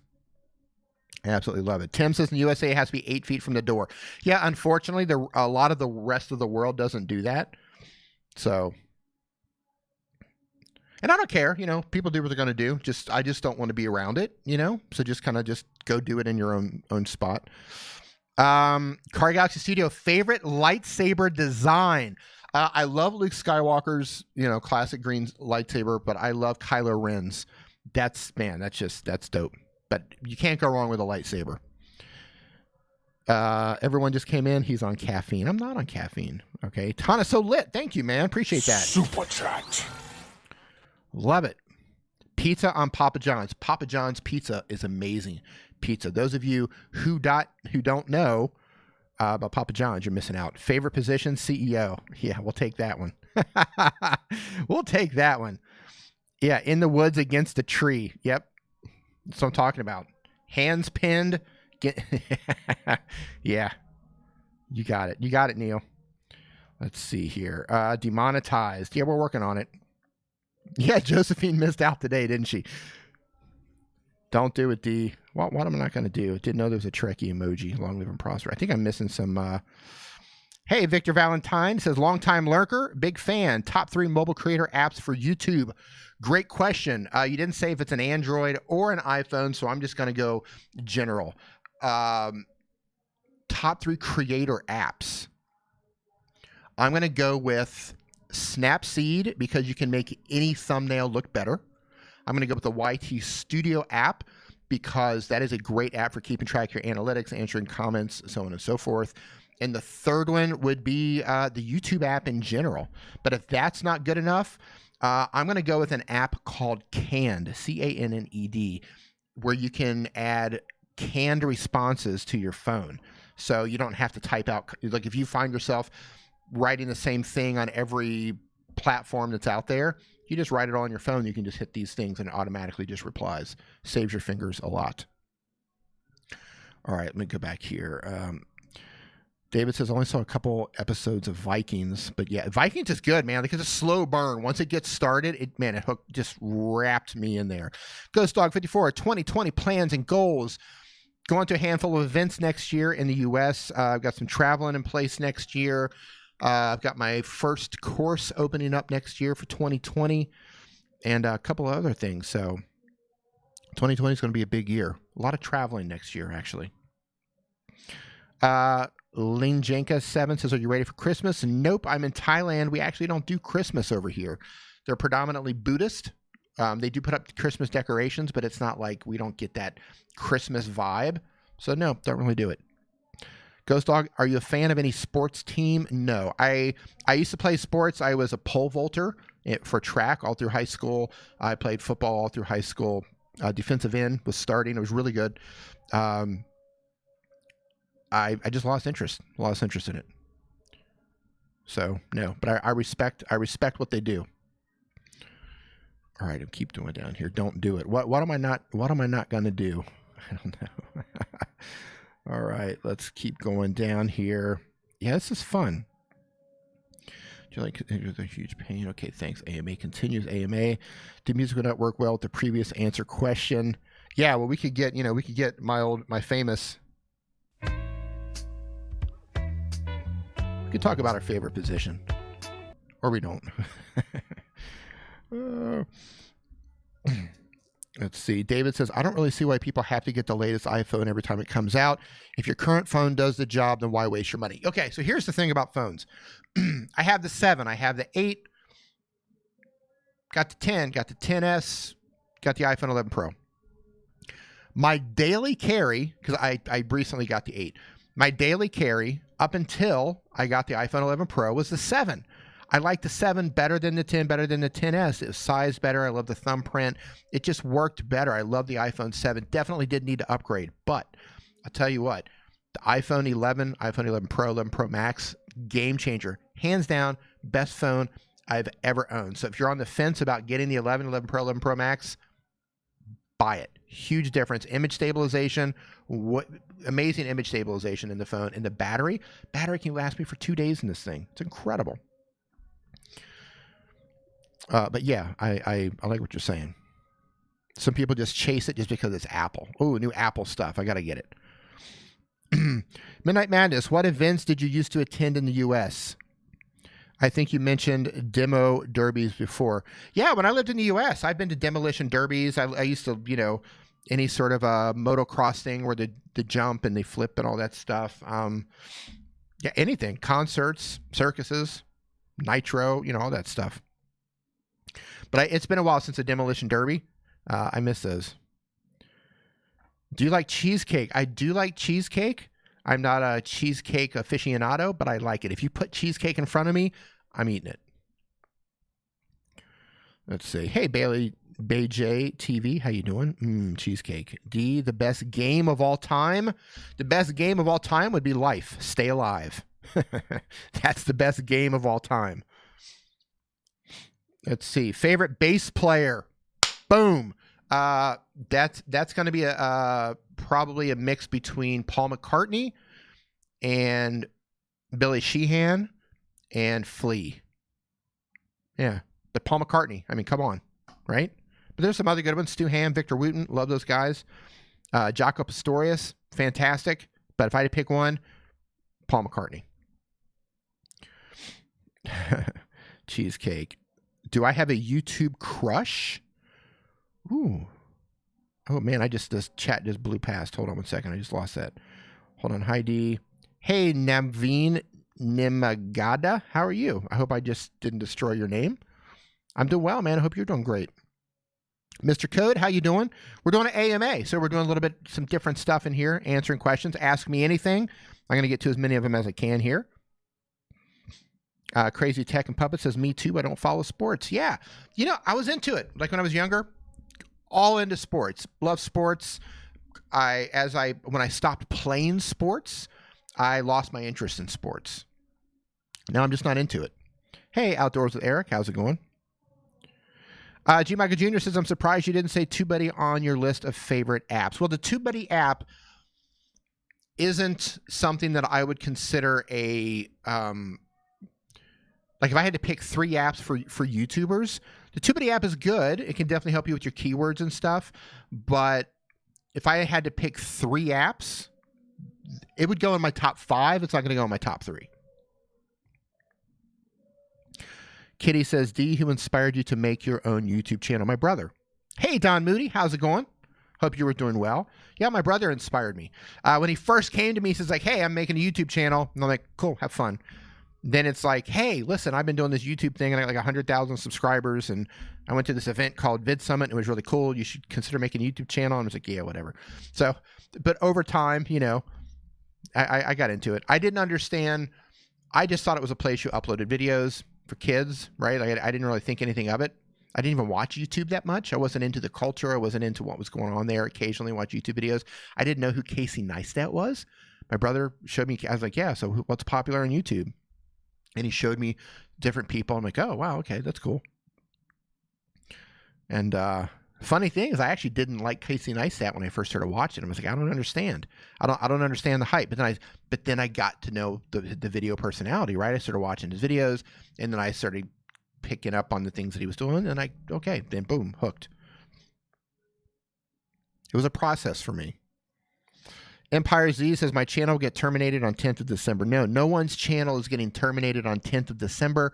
Wherever you are getting your news from, you need to stop getting your news from those sources. No one is getting terminated on December 10th. Okay, hold on. Let's get to the next interest here. Dark Ray has an interesting new weapon in the trailer. Yeah, she does. It like folds out. That looks amazing. Hold on. Roberto. Oh, yeah, Roberto's going live. There you go. Urban Explorer, before you created a YouTube channel, what channels did you watch? So, man, that's just it. I really wasn't into YouTube. I wasn't into the whole thing. I would watch, you know, if I needed to learn how to do something like, wow, my toilet's leaking, right? My toilet's leaking. How do I fix a leaky toilet? Go to YouTube. How do I fix a leaky toilet? Like that was the extent of me on YouTube. Only after my brother started doing it and I started paying more attention to it, then I started looking at following other creators. And then once, I Adam Savage, tested, fascinated with his stuff. I really like maker channels. I love channels. I like Punished Props. I love cosplay channels, Evil Ted, channels where they make things. Adam Savage he's just the best. Hey, Credit Fast, how you doing? Galaxy Simez says, where would you love to live? Well, I currently live in Thailand. So once upon a time, I loved to live in Thailand, and I still do. We're currently having some visa issues here that might cause us to move in the future. From there, I'm not sure. The world's a big place, but I'm going to hopefully move somewhere where there's not a lot of heat and humidity. So fingers crossed. But it's a little bit difficult. If you guys, those of you who have not lived in a foreign country, things that you don't think about, like, the visas. You have to have a visa. You can go to a place as a tourist, and depending on your passport, you might get a month or 6 months, or you might even get a year as a tourist, but you can't continually stay in a place. You have to get a proper visa, and that gets complicated, especially if you're self-employed. RPM Nexus, what's going on, dude? Monocle's Pizza, your favorite costume from Think, Agape, Love, Always, and Forever. Your favorite costume, it has to be Boba Fett. Boba Fett, I remember seeing Boba Fett as a kid in Empire Strikes Back, and I was just like, oh my God, that's got to be like the coolest. And he didn't even say anything, but it was just like the coolest thing I'd ever seen. But I mean, Darth Vader was pretty amazing too. So were the Stormtroopers. It's like as a kid, I'm like 5 years old. Stormtroopers, Darth Vader, original Star Wars. I'm just like, that's just like, that changed everything for me. Completely changed everything for me. Like, I didn't even know that stuff. Like, up until that point, that sort of thing didn't exist. So then as a kid, you're like, that exists. Like, that's really like, what am I looking at? Yeah, I remember being 5 watching that, just in that expanded my mind. And it's and I've been a man-child ever since. Let's see if I've missed some questions here. How you doing, Matt?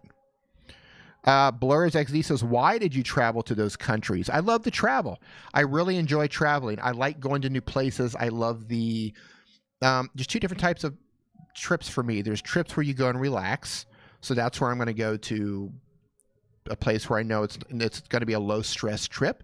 And there's places where I enjoy the challenge. I know it's going to be a challenge to get from A to B. Like if you go to India, for example, India is an amazing country, but it's challenging. It's challenging for a foreigner to get on the trains and to not overpay for stuff. And it's challenging because it's kind of chaotic, but it's beautiful. So you got to go, and you got to go through the chaos to find everything that's so charming about it. So yeah, I love the challenge. Plus, I want to see things, right? It's a big planet. I want to see it. I want to see these things with my own eyes. I want to touch them. I want to feel them. I want to smell it. What does Iceland smell like? What does Varanasi, India smell like? What does, what do these places smell like? What's the food like? I don't know. Interested in that. Right? Interested in that. Love it. Epic Cardboard Prop says, agree about the first 3 seasons of Homeland. Yes. That's what I'm talking about. Leela says, what makes you roll your eyes every time you hear it? Well, this has changed over time. But now, the thing that makes me roll my eyes is when I see it in a comment or I see it anywhere is somebody saying something like, how can I grow my YouTube channel fast? Right? Or how can I get subscribers fast? How can I grow my YouTube channel fast? Like it's like fast, as soon as fast is attached to it, I just roll my eyes. Like even if you don't see me roll them, I roll them on the inside because it's just like, it lets you know where their mind is at in terms of their expectations of what they think is going to happen. So I roll it for different reasons. 1, they're going to be severely disappointed. 2, there's no such thing as fast. Not when it comes to YouTube for most people. Yes, I've been to Australia, Heidi. Australia's pretty awesome. I was just there for the first time, actually. I'd like to go back and spend more time in Australia, but we were in Melbourne. All right, let me go down and see. I think I missed a super chat from you, Neil. I'm going to scroll down here. Hold on. What's expensive? Are you guys talking about Iceland? It's not on the list. I think you guys are talking about Iceland, Philippines pizza. Oh, no. Yeah. Urban Explorer is not in Iceland now. Yeah, Iceland's amazing. Going to Iceland I've been to two places on the planet where it literally felt like I was walking like on another planet. One was deep in the Himalaya mountains trekking. We were trekking up to the last little, I dare to even call them cities. They're towns. They're just little shacks. But it was called Gorik Shep. It's the last little town, the little shack of a town place before you go to Everest Base Camp. And the trek to there, it was like walking through something like on Interstellar or something from the movie. It was like literally I was walking through it, and you're looking around and you're just like, wow, it literally looks like if you just drop me on another planet, like it probably looks like this. And then Iceland, pretty much once you get out of the main city of Iceland, pretty much everywhere you go in Iceland is like going on another planet. It's mind-boggling how incredible Iceland is. All right. Let's see here. Wolves Oid says, do you use Reddit? If so, how often? So I recently started using Reddit again under my name, D. Nimmin. Nick and I just opened up our own subreddit over there, YouTubers, the letter Y and the tubers. So I'm getting back into it again. I did take a break from Reddit for a while. I was getting a little bit burned out on a different account that I had. Reddit is the best place on the internet, and it can be the worst place on the internet as well. Outdoors with Eric says, is the iPhone 11 Pro worth the upgrade? I say okay, because I know you're shooting a lot of outdoor stuff. I would say this. If you're shooting in bright sunlight and you're going to use like the wide angle, you can put it on the wide angle lens, right? Put it on wide and you can turn it around, right? You can turn it around so you see this part, and you can film yourself walking in the wide angle lens in the bright sunlight. It has image stabilization, and you're going to be in the shot. You don't have to worry about framing. You're going to be in the shot. So if you need image stabilization and you need battery life, I think it's definitely worth the upgrade. You could walk around your property, look for those trespassers or whatever it is that you're doing on your channel. You can do that with the iPhone 11 Pro. Put it on wide. It doesn't do that well in lower light with the video, but if you're out in the daytime walking around, Put it on wide, image stabilization all day long. It's beautiful. Fireblaze Army, how's it going? Let me go through here. Midnight Madness says, I keep my old Galaxy S4 as my portfolio and entertainment, so I'm not wiping out my data and battery. Yeah, I have an old S3 sitting around here. It's completely shattered. I'm actually doing a video about it. This will be a fun video when I get that published soon. Yeah, Beanie was there and he says I wasn't going to buy it, but then I bought it. I tried it. Actually, when I tried it, I wasn't that impressed. I wasn't actually impressed until after I bought it and I started using it more. But just trying it at the store, I was like, I don't see it. But then once I actually got it, then loved it. Apple nor M&M's wants to sponsor. Nope. And for the best, I'm set for M&M's for about 2 years. Urban Explorer says, do you have the new GoPro 8 yet? Oh my God, it's amazing. Every single GoPro I've ever owned has been a lemon, starting with the 3, 4, 5, and the 6. 4 GoPros, they're all garbage. I'm not spending any money on GoPros anymore. If they work for you, that's fantastic, but I've been burned by every single GoPro that I've purchased, so I'm not going to do it anymore. Stu Crompton, how's it going, brother? Nice to see you in here. Hope you were doing well, sir. We're doing a little bit of an AMA in here, a little Ask Me Anything. We were doing the mobile stuff, YouTube questions, a little burned out on that, switch it up a little bit. Have a little fun. Mike Phillips, how's it going, sir? Hope you're doing well. Hey, Irene A., how are you? Hope you were doing well. Yeah, the GoPro 8. They're not getting my money anywhere. I might get the Osmo Pocket or something like that.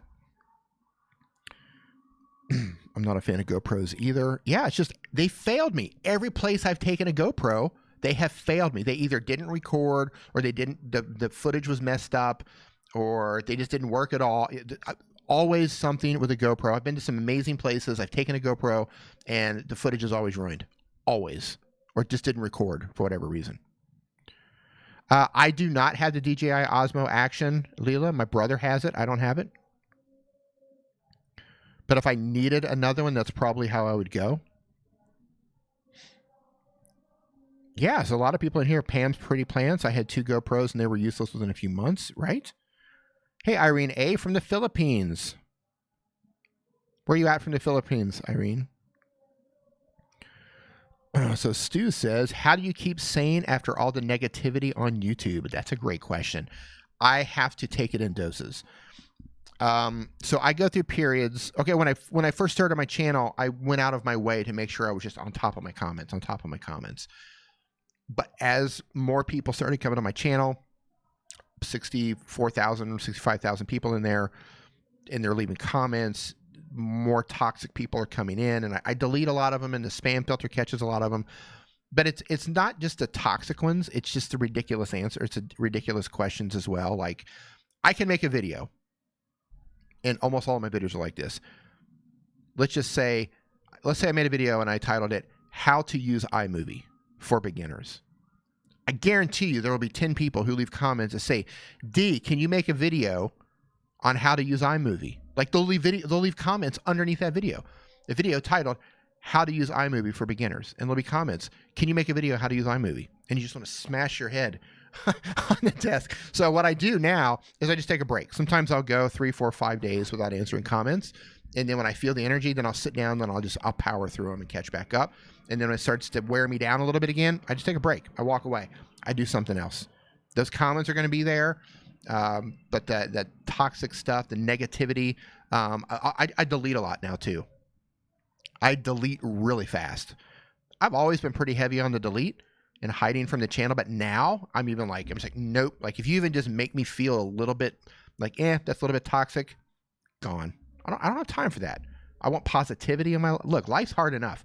I don't need people crapping all over my comments, trying to bring other people down, because it's not just about me too. It's other people are going to read that as well. So gone, out, be gone with you. No time for that. Hold on here. Best flight ever. Doug, that's a great question. Best flight ever. So I still have, but I don't use it anymore.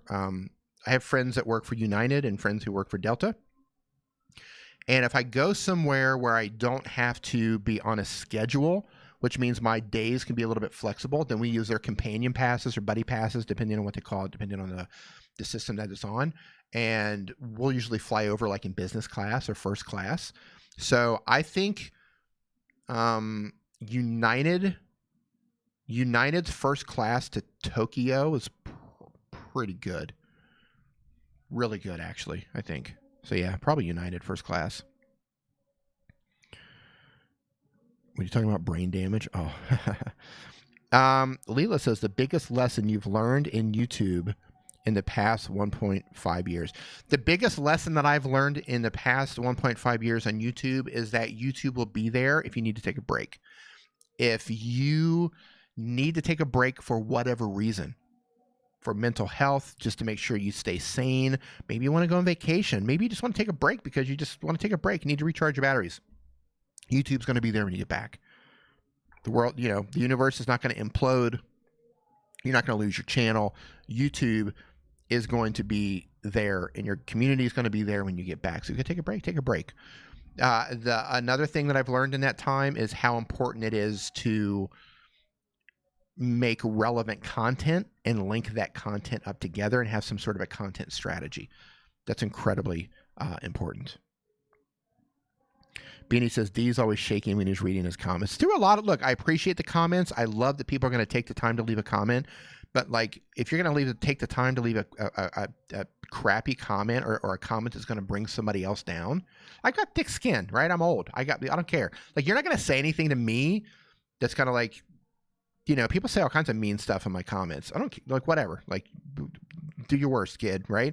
But like, I don't want other people, other kids, other 14-year-olds that, you know, people who might be struggling through life. I don't want them to see negative stuff in my comment area. It's just gone. Be gone. I don't want you in my community. You're out. Like, if you can't leave a positive comment or a real question, like a human being, I just don't want you in my community. It's like, you know, there's plenty of other YouTubers you can follow. Costume code, yeah. So they don't watch the video. They don't watch the video. There has to be something going on. I don't know. I'm thinking that there might be a part of the world where they don't have data plans, so they just scroll YouTube and they look at thumbnails, and they're maybe they don't know that they're videos. I don't know. I don't know what it is, but I get lots of comments on many of my videos, like, here, this is how you do this thing. And I have multiple comments. Hey, how do you do that thing? Like, I literally just made a video on it. Watch the video, will you? Or they'll ask a question that's answered in the video within like the first minute. And so that just tells me they didn't even make it through like a minute of the video. You know, maybe that's my fault. I don't know. But it's just like, if you can't make it through the minute of the video, anyway. Appreciate the comments, but just common sense, people. Common sense.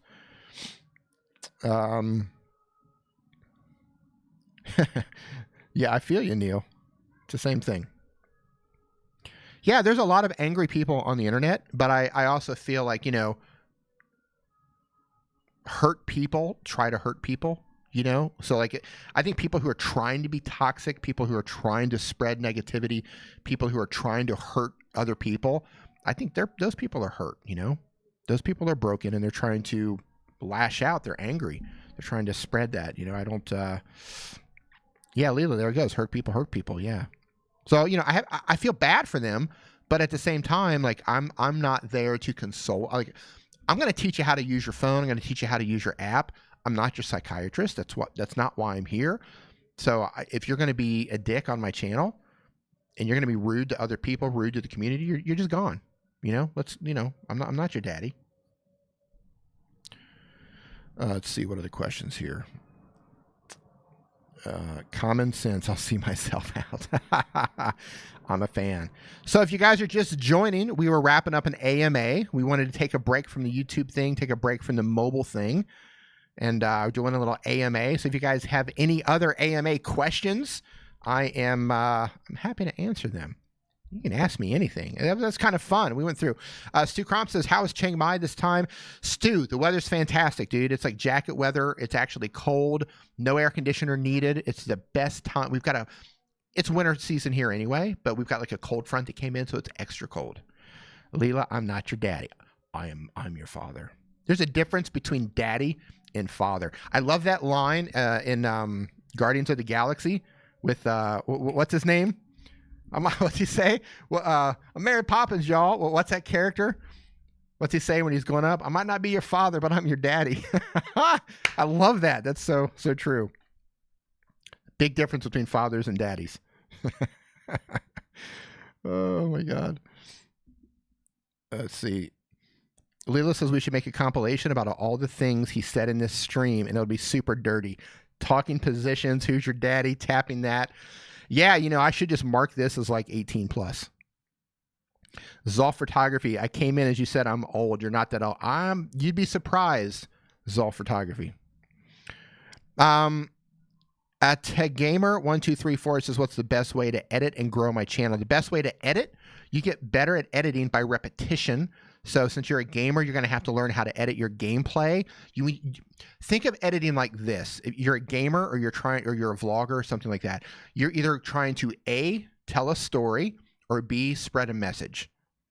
So as a gamer, you're showing your gameplay. So what you want to do is just trim the fat, right? Trim the fat. Trim out the boring stuff out of your game to help better tell the story of what happens through your game. So learning how to be an editor is just really learning how to tell a better story.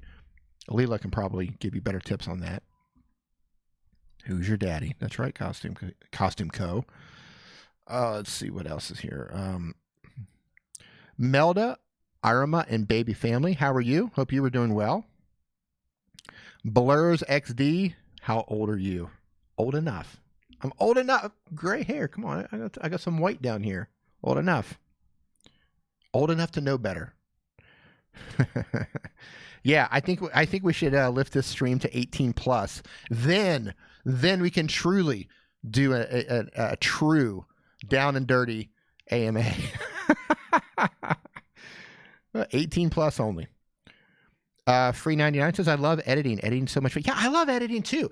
When you're starting off editing, I get it. It can be overwhelming, especially if you have a lot of footage. You might not know how to put something together. But once you kind of hone your editing skills a little bit, it's a lot of fun. You're basically starting with a lump of clay, and you're carving and you're molding and you're crafting that lump of clay into a piece of art, really. So yeah, I love editing. Leela, I can't wait for that stream to happen. Let's see. I want to use other music. How do I use YouTube Music on Android? You have to download. So if you're trying to use YouTube Music, then you want to download from the YouTube audio library. Mike Phillips says the best videos are made in the editing process. Absolutely. Absolutely. Like if you watched my raw footage, like the footage that came out of my camera when I just sit down and I pull all the clips in there. Now, I am getting a lot more efficient the more I do it. But and the same for everybody in here before you edit, and you look at the timeline and you're just like, I can't believe I did that. I can't believe I said that. I can't believe this. It's just, it's just a lot of crap. And you have to go through and you just got to start, trimming the fat, cutting it out. And then, okay, this works well together. This works well together. Cut a couple frames off of this one, right? Part of the process. I enjoy it. And you can really polish up a video. Yeah, an edit's got to make or break it, really. It's not about just polishing. I mean, it is the polish. Urban Explorer says, are you an Epidemic Sound user? What do you think of the new layout if you use it? I get all of my music from Epidemic Sound. They are, hey, Jonah Bennett, Epidemic Sound, absolutely love it. The new layout, I haven't been in there in about a week. I don't know if I've seen the new layout. David Gibson says, I don't know, I've seen enough. Hey, Daisy Neweb. David, you said enough. What are you talking about, David? I have to go back here and see critique. What are you looking for? Blows HD says, I increased my editing skills. Yeah, like everything else, the more you do it, and you have to look at your edits critically too. You have to look at them, and you can't look at editing like it's something that you just got to like, hey, Debbie J, you can't look at editing as something like, I just need to hurry up and get through this. Like, I just got to hurry up and edit this to put it together. Like the edit, like that's where the magic happens. Like, what can you do during the edit? How can you cut it? What can you put on top of it? What treatment can you, like, how can you better tell your story or better share your message through the editing process? And it takes a while to get used to it, but you start to figure out a flow. You figure out your own style, your own way of doing things. And that's just part of the process. Stu says, do you think that COPPA has a hidden agenda for a hidden YouTube update? Well, COPPA has always been around in the U.S. It's a U.S. law. That's been around for a long time. Unfortunately, the same rules that they wrote back in 2002 for COPPA, that's what they're applying to us now, right? Those rules were put together in 2002, and they're trying to apply those on social media today. So I think that's difficult. I don't think there's a hidden agenda. This whole thing results from YouTube. They got fined from the FTC because they were collecting data from children illegally. And as part of the agreement they made with them, they paid out a fine. And YouTube says they agreed to implement these new features. But however, the FTC has recently come out and said that, no, we did not do that. So I don't know. There's a lot of finger pointing right now. I don't think there's a hidden agenda, but I think it's a huge waste of time. I think everybody knows this is not going to protect children in any way, shape, or form. We all know that children will still pick up their mom and dad's phone, or their older brother or older sister's phone, or their aunt's phone, or their uncle's phone, whatever, iPads, whatever, they're still going to have access. You can say look, you have to be 13 to have a YouTube channel anyway. That didn't stop anybody. You have to be 13 to be on YouTube. That stopped no one. They still got on YouTube. So they can pass all these laws that they want. Well, they are passed, but I mean, they can add all these new changes on YouTube. Kids are still going to get on there. Kids are still going to see your content. It's not going to change anything. So, but I don't think it's, I don't think there's a hidden agenda. I think YouTube is covering their butt so they don't get sued even more. Because I think they paid out $170 million, which was the largest COPPA fine in history by far. G. Michael Jr. says AMA with that funk music. So we're going to do this funk music, that funk music, or are we going to slow it down and we're going to do this one? It's not too... Maybe. We could probably do some A&A to that. Finally, some real talk on YouTube. All right. Carmen Richardson. Oh, wait, can you see my chat? Yeah, I can see your chat. Let's keep going down here. I'm editing video all day without getting tired. Yeah, I can edit all day too. I can get lost in the edit. I can get lost in a groove too. So Lila's going to be streaming next Sunday at 11. Okay, right on. C. Jenda says, what is the link stuff I need to use for YT? Not quite sure what you're asking there for the link stuff. You need to clarify that.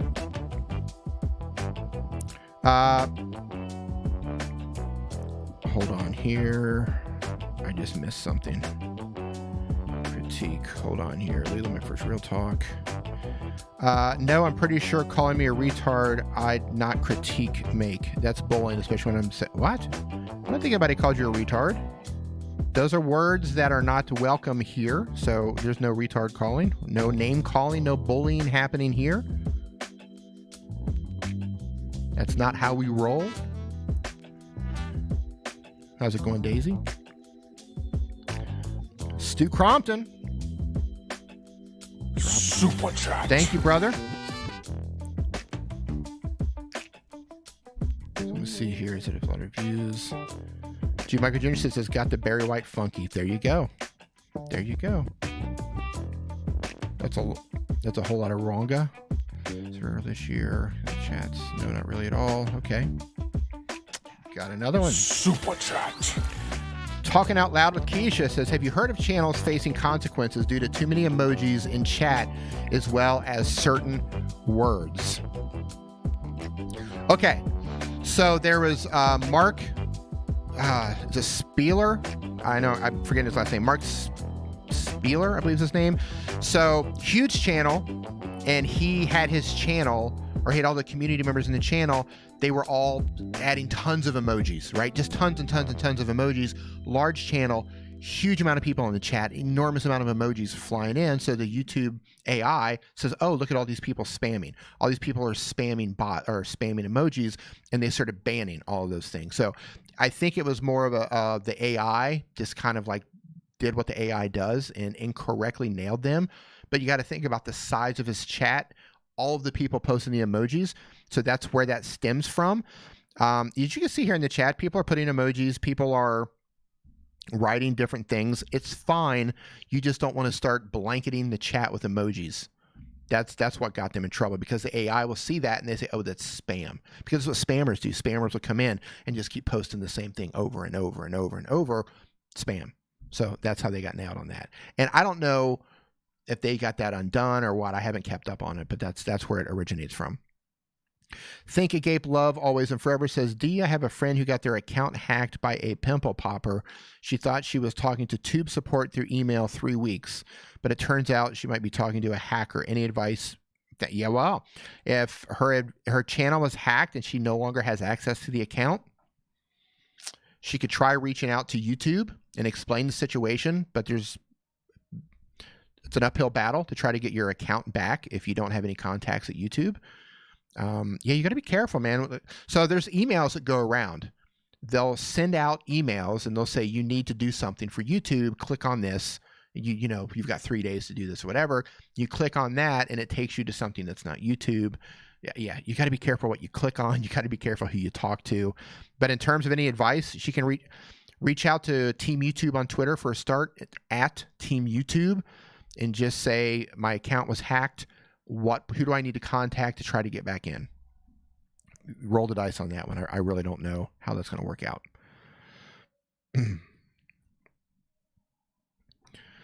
Mark Plyer. That's it. I knew I was saying it wrong. Mark Plyer. Thank you. Thank you for that anime rookie.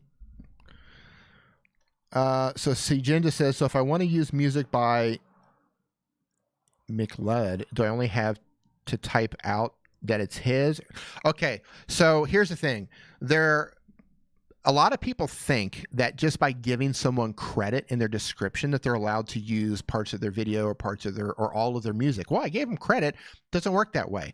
You have to have permission or have the rights to use music in your video. Now, you can go to the YouTube audio library, free music, but you still need to give proper credit. You can sort by attribution, which means credit, or no attribution. So if it's a track or sound effect that needs attribution, that means you have to give the artist proper credit. Now, that's why services like Epidemic Sound or MusicBed or Licked, they're paid services, but they're popular because they whitelist your channel so you can use all the music from there. I think I pay, I don't know, $15 a month for Epidemic Sound. You can get a discount to some of these services if you are a TubeBuddy member. But then you don't have any problems with that. But you can't just take someone's music and then just give credit in your description and be okay. They can definitely either claim, they can give you a copyright claim or give you a copyright strike. So no, you can't do that. You cannot do that. Scully, love you, brother. Storyblocks offer, oh, I didn't know that. Thank you, Mike. Storyblocks offers music now too. Didn't know that. I know Storyblocks is great for getting video clips. Did not know that they added audio. Patrick D, wow, haven't seen you in quite some time. Hope you were doing well. Yeah, I use Epidemic Sound for absolutely everything, but I know Epidemic is great. By the way, if you don't have Epidemic Sound and you want to check them out, link in the description below. You can sign up for free. Check them out. I got a link down below for that. It's where I get all of my music. It's where most YouTubers, people who are doing things professionally and are trying to play it safe, you're either getting it from Epidemic Sound, MusicBed, the new company Licked, like I was talking about. There's a lot of people using that now. YouTube Audio Library, and I think there's a couple other places. I didn't know Storyblocks. So now that Storyblocks, they're very reputable. So now that they're going to have audio, a lot of people are going to be using them as well. Kevin's McLeod is safe. Just need to attribute. Thank you, Heidi. Appreciate that. Yeah, I didn't know Kevin McLeod. Not familiar with that. So yeah, so if you are thinking about using music, make sure you do your homework on people too. So how Heidi says Kevin McLeod is safe. Any YouTube channel, any SoundCloud account that you're thinking about using, you got to read their rules and then go to Google and then type in their name. Let's just say Kevin McLeod, for example. So type in Kevin McLeod copyright strike YouTube, right? Type that into Google, whatever music service you want to use, and then see if you start getting results. Because if a service is saying, hey, you can use my track, and then they come back and try to claim that, people will post about it. They'll post about it on YouTube. They'll post about it on Reddit. They'll post about it in forums, and you'll see people writing about that. So due diligence, do your homework. Patrick says, we've been busy, so we haven't been doing much. Are you looking to do channel? No, we're not doing channel reviews today. We're just doing an AMA. I looked at a couple channels earlier today. So now we're not even talking YouTube unless it's just some random thing. We're just like an Ask Me Anything just for fun before I wrap this up.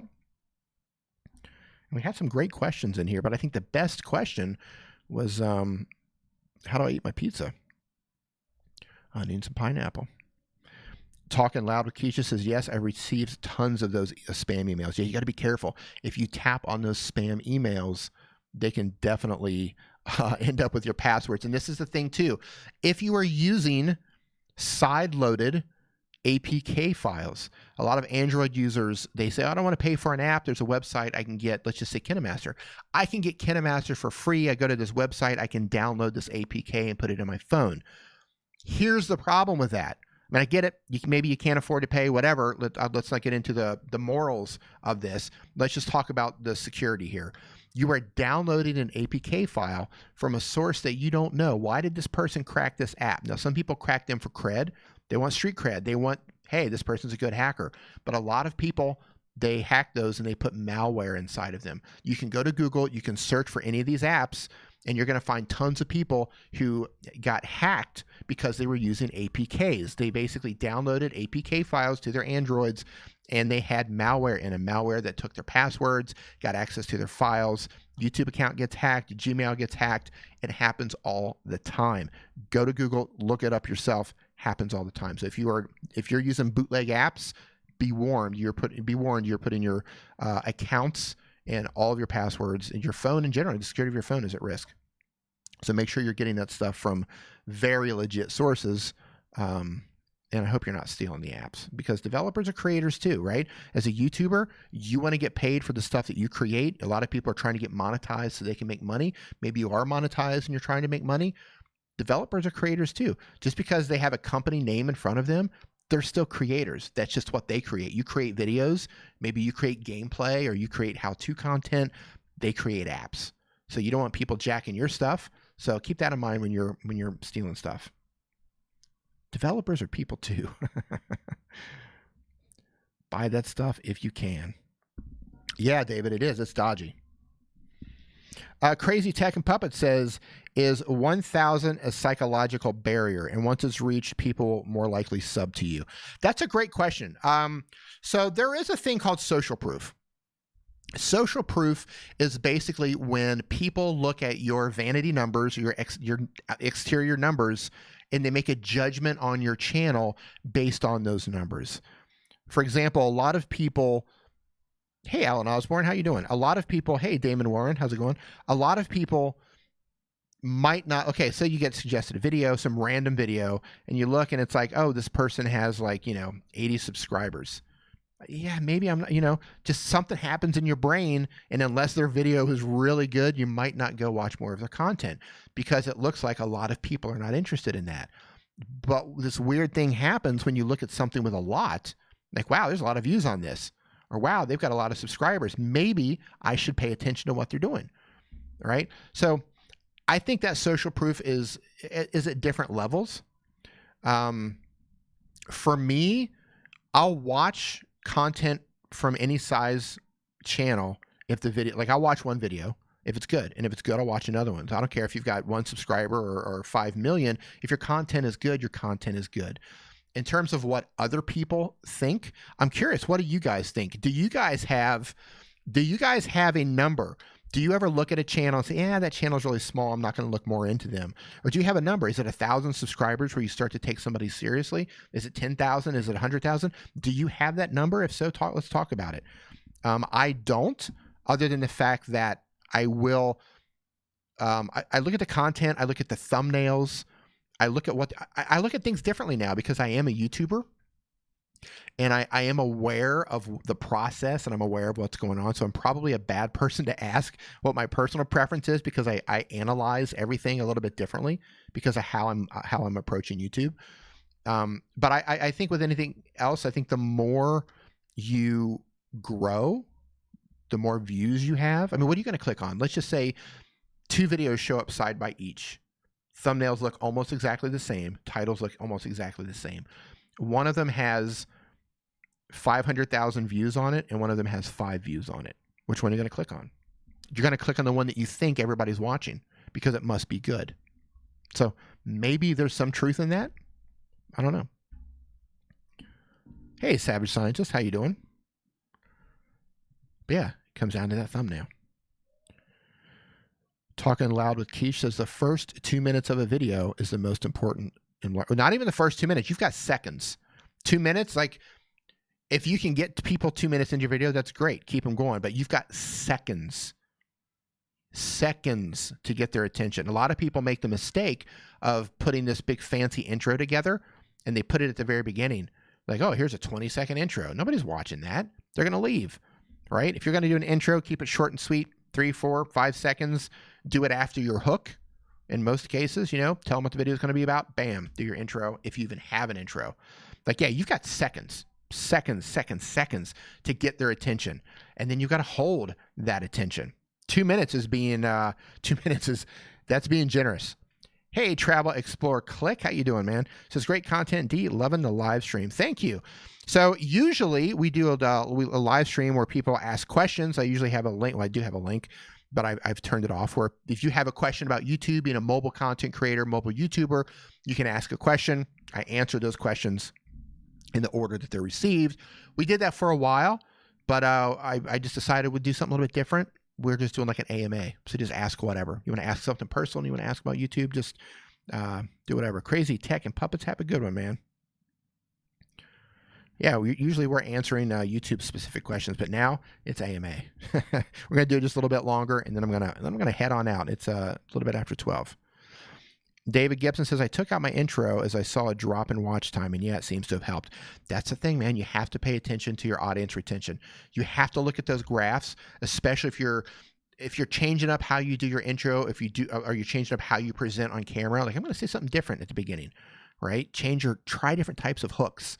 Or if you're putting an intro, you got to look at your audience retention and see where people are falling off, because your intro could be killing your channel or not. That's what the data is for. That's why YouTube gives us that information. For me, I'll click on a video, right? My viewing habit. Thumbnail got my attention, or title got my attention. Tap on the thumbnail. For me, you have 5 to 10 seconds. Like you better do something within 5 to 10 seconds to make me say, okay, I'm watching this, or wow, you've got skills, or yep, this is exactly what I came for. So you better give me a hook, or do something that makes me go, oh yeah, I like this. Maybe your set is just aesthetically pleasing, and this looks really good. Like, your set looks really good. Your lighting is on point. Your audio is on point. I want to listen to see what you have to say. I'll give you a little bit more time. But 5, 10 seconds. That's all I'm giving you. And if you mess it up with bad audio, right? Crappy audio right out of the gate, lots of noise, gone. You lost me. I don't have time for that. YouTube is too big.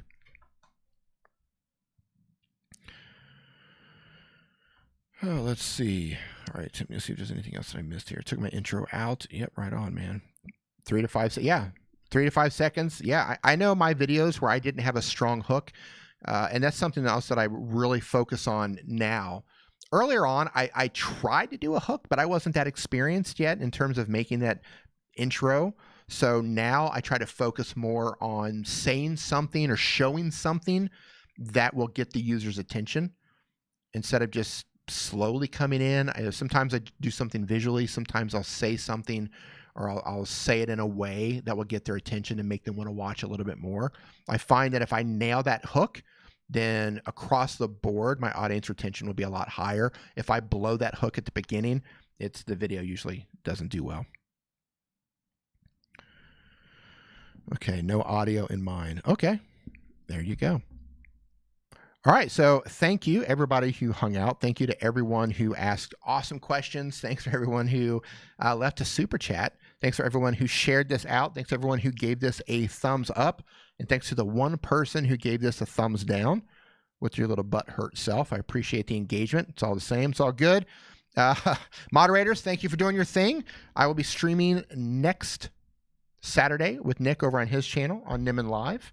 And then next Sunday will be on my channel again. So thanks everybody for hanging out. Do appreciate it. And I will see you guys next Saturday. Have an awesome, amazing week. Cheers.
All right.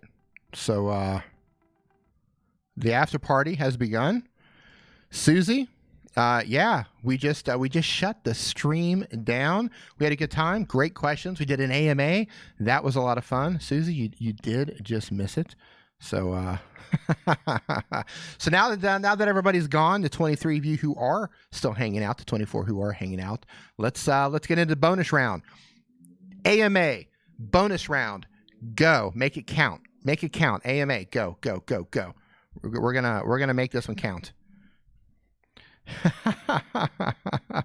Yeah, we're gonna do the after party. Yeah, look at you guys still hanging out. Pizza. There we go. How tall are you? I am 6'1", barefoot, and Nick is taller than me by about half an inch or so. Jim Michael Jr., 1.5 years of fun gone by. What's the vision for D Nimmin and YouTube look like at year 5, year 10? So at year, that's a great question. At year 5, I just on YouTube or just the business in general? Yeah, Nick Nimmin is my brother, Jack the Gamer. Chocolate or vanilla? The answer is always chocolate. I like my sweets like I like my, I don't know, my coffee. I don't know. 5 years, yeah, for 5 years for YouTube, I'll definitely have a handful of courses. I'm really wanting to go hard into courses. My first one will be opening next year. There's some possible mobile accessories in the future within 5 years that I'm working on slowly.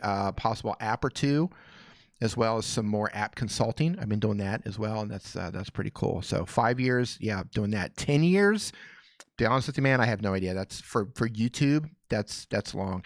My goal is to keep doing what I'm doing. I've been able to help a lot of people so far. Been able to help a lot of people get started. A lot of people solving their problems to empower them to get started with their phone. Right, get them up started YouTubing with their phone, making content. So if I can keep having that impact, if I can keep getting people started, plus, you know, get my courses open and get some helpful apps in the works and some accessories. I'm happy. I'm good. I'm good. 10 years on YouTube. Don't know. We'll see. I'll be happy. I'll be happy to still be alive and kicking in 10 years. D must have eaten his veggies today. Actually, no, I didn't. And Nick is almost 8 foot tall. Yes. Tim, any brothers or sisters? Yeah, we have a clan. Just for YouTube. Yeah. Okay. G. Michael Jr., just for YouTube. I just want to be making more of an impact. So I'm going to focus on 5 years. 10 years for me, 10-year planning never really works for me because life has a unbelievable way of throwing curveballs at you. So 5 years, that's good. I just want to be able to make more of an impact. I would like to branch out more into more iOS users. I'm going to start introducing iPads to my channel, how to do things on iPads, get more into apps. So 2020, you might see me pull back just a little bit on the YouTube side in terms of like YouTube help, like YouTube, how to grow on YouTube sort of thing. I might maybe pull back on that a little bit and go more into apps, more into being creative with your device. So I'm going to test it and see how that works. Jack the Gamer, do you know how to multi-stream games? Yes, you need an app that multi-streams, or you need to use a service like Restream. Prism Live Studio will allow you to multi-stream games. However, make sure you read the terms of services of any platform that you're going to multi-stream to make sure you're not violating their terms of services. Doug, cage fight, Roberto or Nick, who would win? If Nick's back didn't give out, Nick would win. Nick is an absolute beast. Nick is actually a mean, fast on his feet. Like he's like a Marine. Like he doesn't get angry when he gets angry. Like he's scared. He scares me. He's actually one of the only people in the world who actually scares me, because I've seen him lose it completely. And he would thump me and Roberto at the same time. Me and Roberto tag team against Nick. Nick would still win. He's about Greg Davies' height. The inner wieners task. No, I'm not familiar with those guys. Susie Valentine, I love your audio help. I need it. Yeah, Susie. So if you're looking for audio help, if you have an iPhone, I would look at the Shure MV88 Plus for iPhone. Make sure you get the Plus because it has ear monitoring. You can plug in your headphones. Or I would get the Rode Pro Plus, which is a more professional and larger microphone. But if you need something small, you could get the Boya BYM1 lavalier microphone that works for Android and iPhone, and the Rode also works with both of those. You can also get, if you need wireless, you can get the Rode Wireless Go. A lot of options. I have a bunch of, the Boya is good. Okay, the Boya BYM1. It's good. I have a video on it. It's like $17 US. Depending on which Android you have, you might need a dongle. Like if you have USB-C, you're going to need USB-C to 3.5 millimeter connector. It's good. Like if you just need a step up from your current phone, it's actually good. I have a video where I compare it against the Rode SmartLav Plus, and most people cannot tell the difference. One of them's $17, the other one's like $70, and most people can't tell the difference. So you got to experiment with placement on your chest and on your neck. Find the sweet spot to find where it's going to sound the best for you. Best headphones for live streaming. These are the ATH M30X. ATH M30X. These are Audio Technica. I absolutely love these for live streaming. Yeah, Boy is good. Yeah, the MV88 Plus is good. Yeah, both the Shure and the Rode cost a lot of money, but if you just need to budget, kind of get going, go with the Boya. You know, you can upgrade later if you need to. Let's see here. Yeah, I'm trying to get my audio perfect, better than it was, but still not perfect. Yeah, all this stuff is just, it's a process. We're all, like, you'll never find a creator who says, wow, that was perfect. Like, it's rare, because you can always find an improvement. Maybe your lighting could have been a little bit better. Maybe your key light could have been better, or your hair light was better. Maybe your audio could have been a little bit more crispy, right? Like you're always, but that's the thing, you're striving to get it better. And if you just focus on what I do, I watch my videos. After I upload it, I look at it and I say, okay, what can I improve? What's one thing I could do better from that last video in the next video? And then I try to improve it. It doesn't always work, but sometimes I can improve it. You know, it might be my lighting. It could be my placement of my audio. It could be how I process the audio. It could be my hook. It could be how I edited, right? I just try to improve one thing. Cage fight. That's funny. Susie says we can always, everybody can always improve. I don't care. No matter how experienced you are, go find the most experienced creator on YouTube or in Hollywood or wherever. They're always going to be looking for ways to improve. They're always going to be looking for a better way to do things, a more efficient way to do things. Tim says we are all our own worst critics. Yep, absolutely. Everybody is their own worst critic.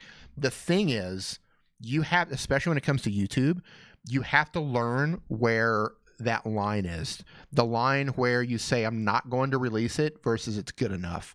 That was probably one of the biggest, that was probably the most difficult thing for me, because my background, I did a lot of video production, and when we worked with clients, it had to be really good. And if it wasn't, you know, we'd have to redo things. And so we had a certain level, a certain standard that we had to go by, and it took a while to get things done. You know, if you're going to make a commercial or something, you would spend a lot of time, a lot of manpower to get this thing done, and it costs a lot of money. When it comes to YouTube, you have to find that line to where it's good enough. Like, you know what? It's good enough. I got to put it up. Like I did the best I could do with what I had at the time.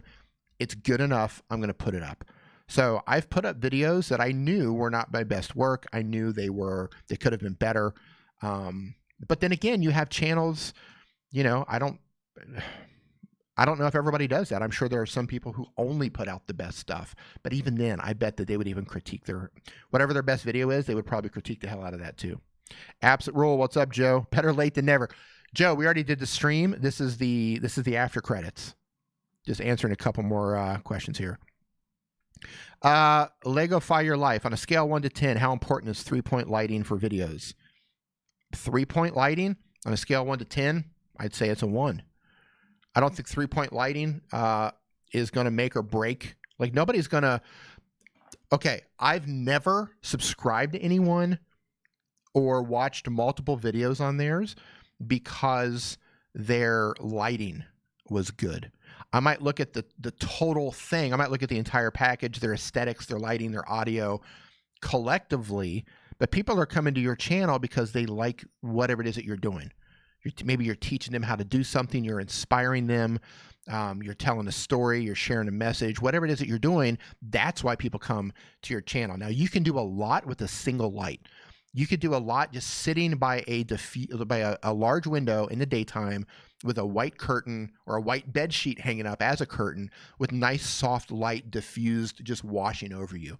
You can do amazing stuff with that. You can do, you know, if you've got one large softbox, you can diffuse that and put it right next to you and get real dramatic lighting. So 3-point lighting, it's not going to make or break you. It's a personal choice. You can use 1 light, 2 lights, 3 lights, 20 lights. Doesn't matter. What you make with it is really what matters. Joe, my friend, this is for you. Let's see. David, the thing that had built-in noise filters, de-essers sounded amazing, but yeah, the prices should be good. Yeah, so for audio, in my opinion, I use Adobe Audition. That's worth the price for me, Adobe Audition. Let's see. Go on down here. You have to add value. Yeah, that's the thing. Epic Cardboard Props. You have to add value. Like, they're not coming for your lights. Your lights is just your lights are a creative choice. It's right. Nobody's coming for your lights unless you have a lighting channel, right? Like, I can make a video with a single light. What do I have right now? My main setup. Right here, I've got, I have a backlight on me right now that's creating this little shine here on the back of my shoulders. It's just a tiny little track light. It's about this big that you would put up into the ceiling. I have it's about the size of a Frisbee. It's a light about this big. It's about 10 feet away. And I have baking wax paper clipped onto it. It doesn't get hot. It's an LED light. But I've got it clipped on there, and it's going through the wax paper, and it's diffusing the light, making it softer. and I have a large, medium-sized softbox right over here that's actually bouncing up. It's bouncing up on the ceiling, and it's bouncing down and just kind of like washing over everything. So there's 3 lights right here. Let me show you the difference. Watch this. Let's experiment. Let me show you the lights here. So this is 3 lights. This isn't the typical 3 lights, but I do have a key light and a backlight, but the softbox is bouncing. Let me show you the difference. I'm going to turn off the overhead softbox.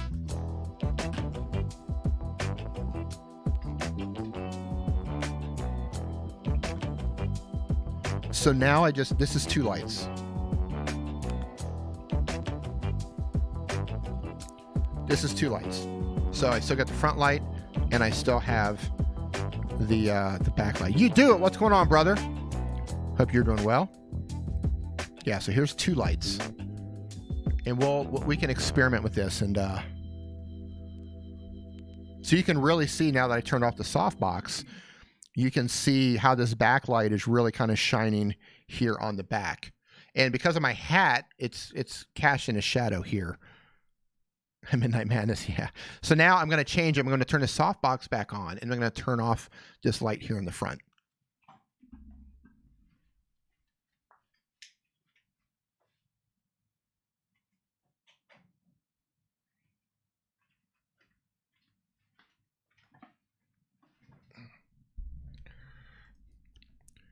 Right, so now the light that you're seeing, I don't have this front light, so it's not lighting me up here.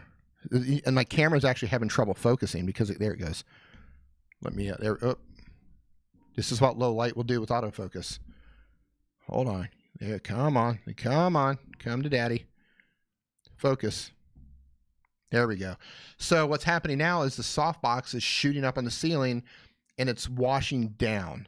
So I've got the backlight here, and then the only light that's really hitting me in the front is actually coming down. So it's going to create this really hard shadow here. But it's a, man, my camera can't focus. I'm going to turn this back on.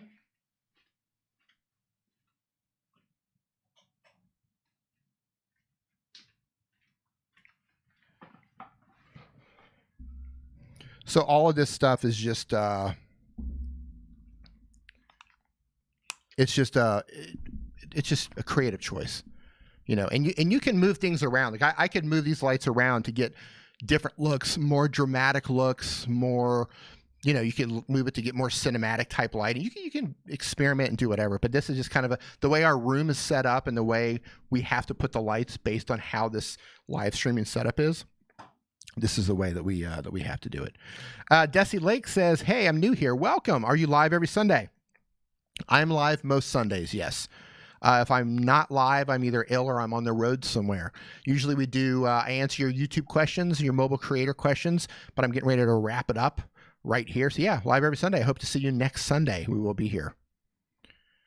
Absroll says, yeah, it's dark in the face. G. Michael Jr., when you worked with the music industry, what artists did you work with? A handful. A handful. A handful. Let's see, can you show your studio with the regular lights on? Like a view of your workspace. Okay, so the way my camera is set up here, I don't have a way to actually show you the entire space right here. I'm just filming with a single camera.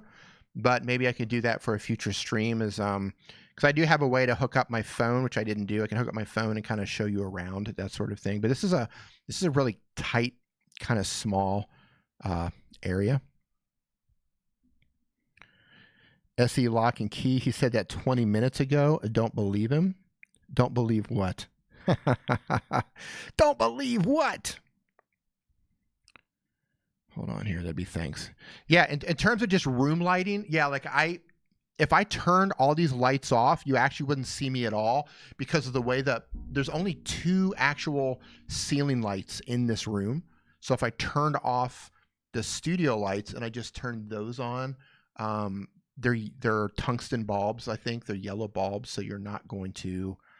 Actually, you know what? I'll do it anyway. Yeah, let's do it. So I'm going to kill all the studio lights.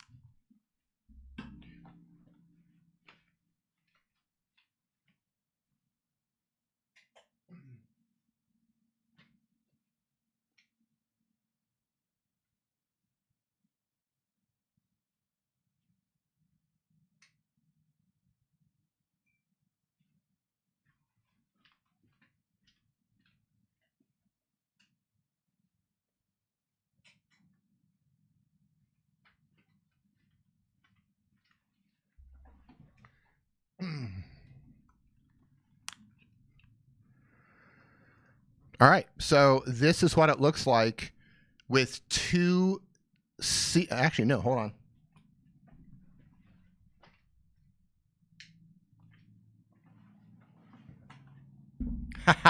This is what it looks like with the overhead lights on, right? You can barely see anything. They're tungsten, which means they give that yellow look. So we're not white balanced for those because I actually turn these off when we're live streaming. So this is room light to give you an idea of how much you build up for the studio. So we're going to turn this back one on first. We're just going to rebuild this.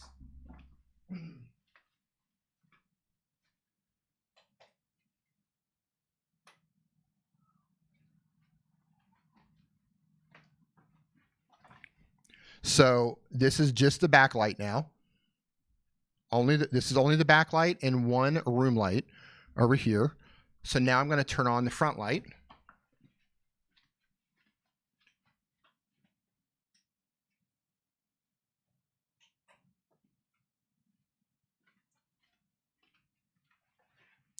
And I really should have remote controls for all this stuff, right? So I could stream with just this. This would actually look fine.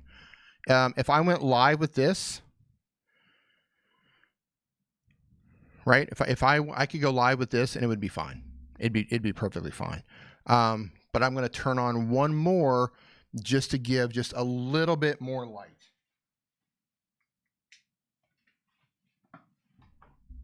There we go. Just to give it a little more light to help the camera. The backlighting is funky. Yeah, there you go. So anyway, yeah, that's the thing. So lighting it's just it's a creative choice. Now, how our studio is set up kind of dictates how our lights have to go. If I had a larger space and I wasn't confined to this live streaming set right here that we have for Nimmin Live, because if you don't follow Nick's channel, I'm sitting in a live streaming set right now. It's like a big square thing where two people sit and multiple microphones, and it's a full set here. So because of the way this is set up, we're limited to how we can do our lighting. So with what we have, this is, we're happy with this. It works.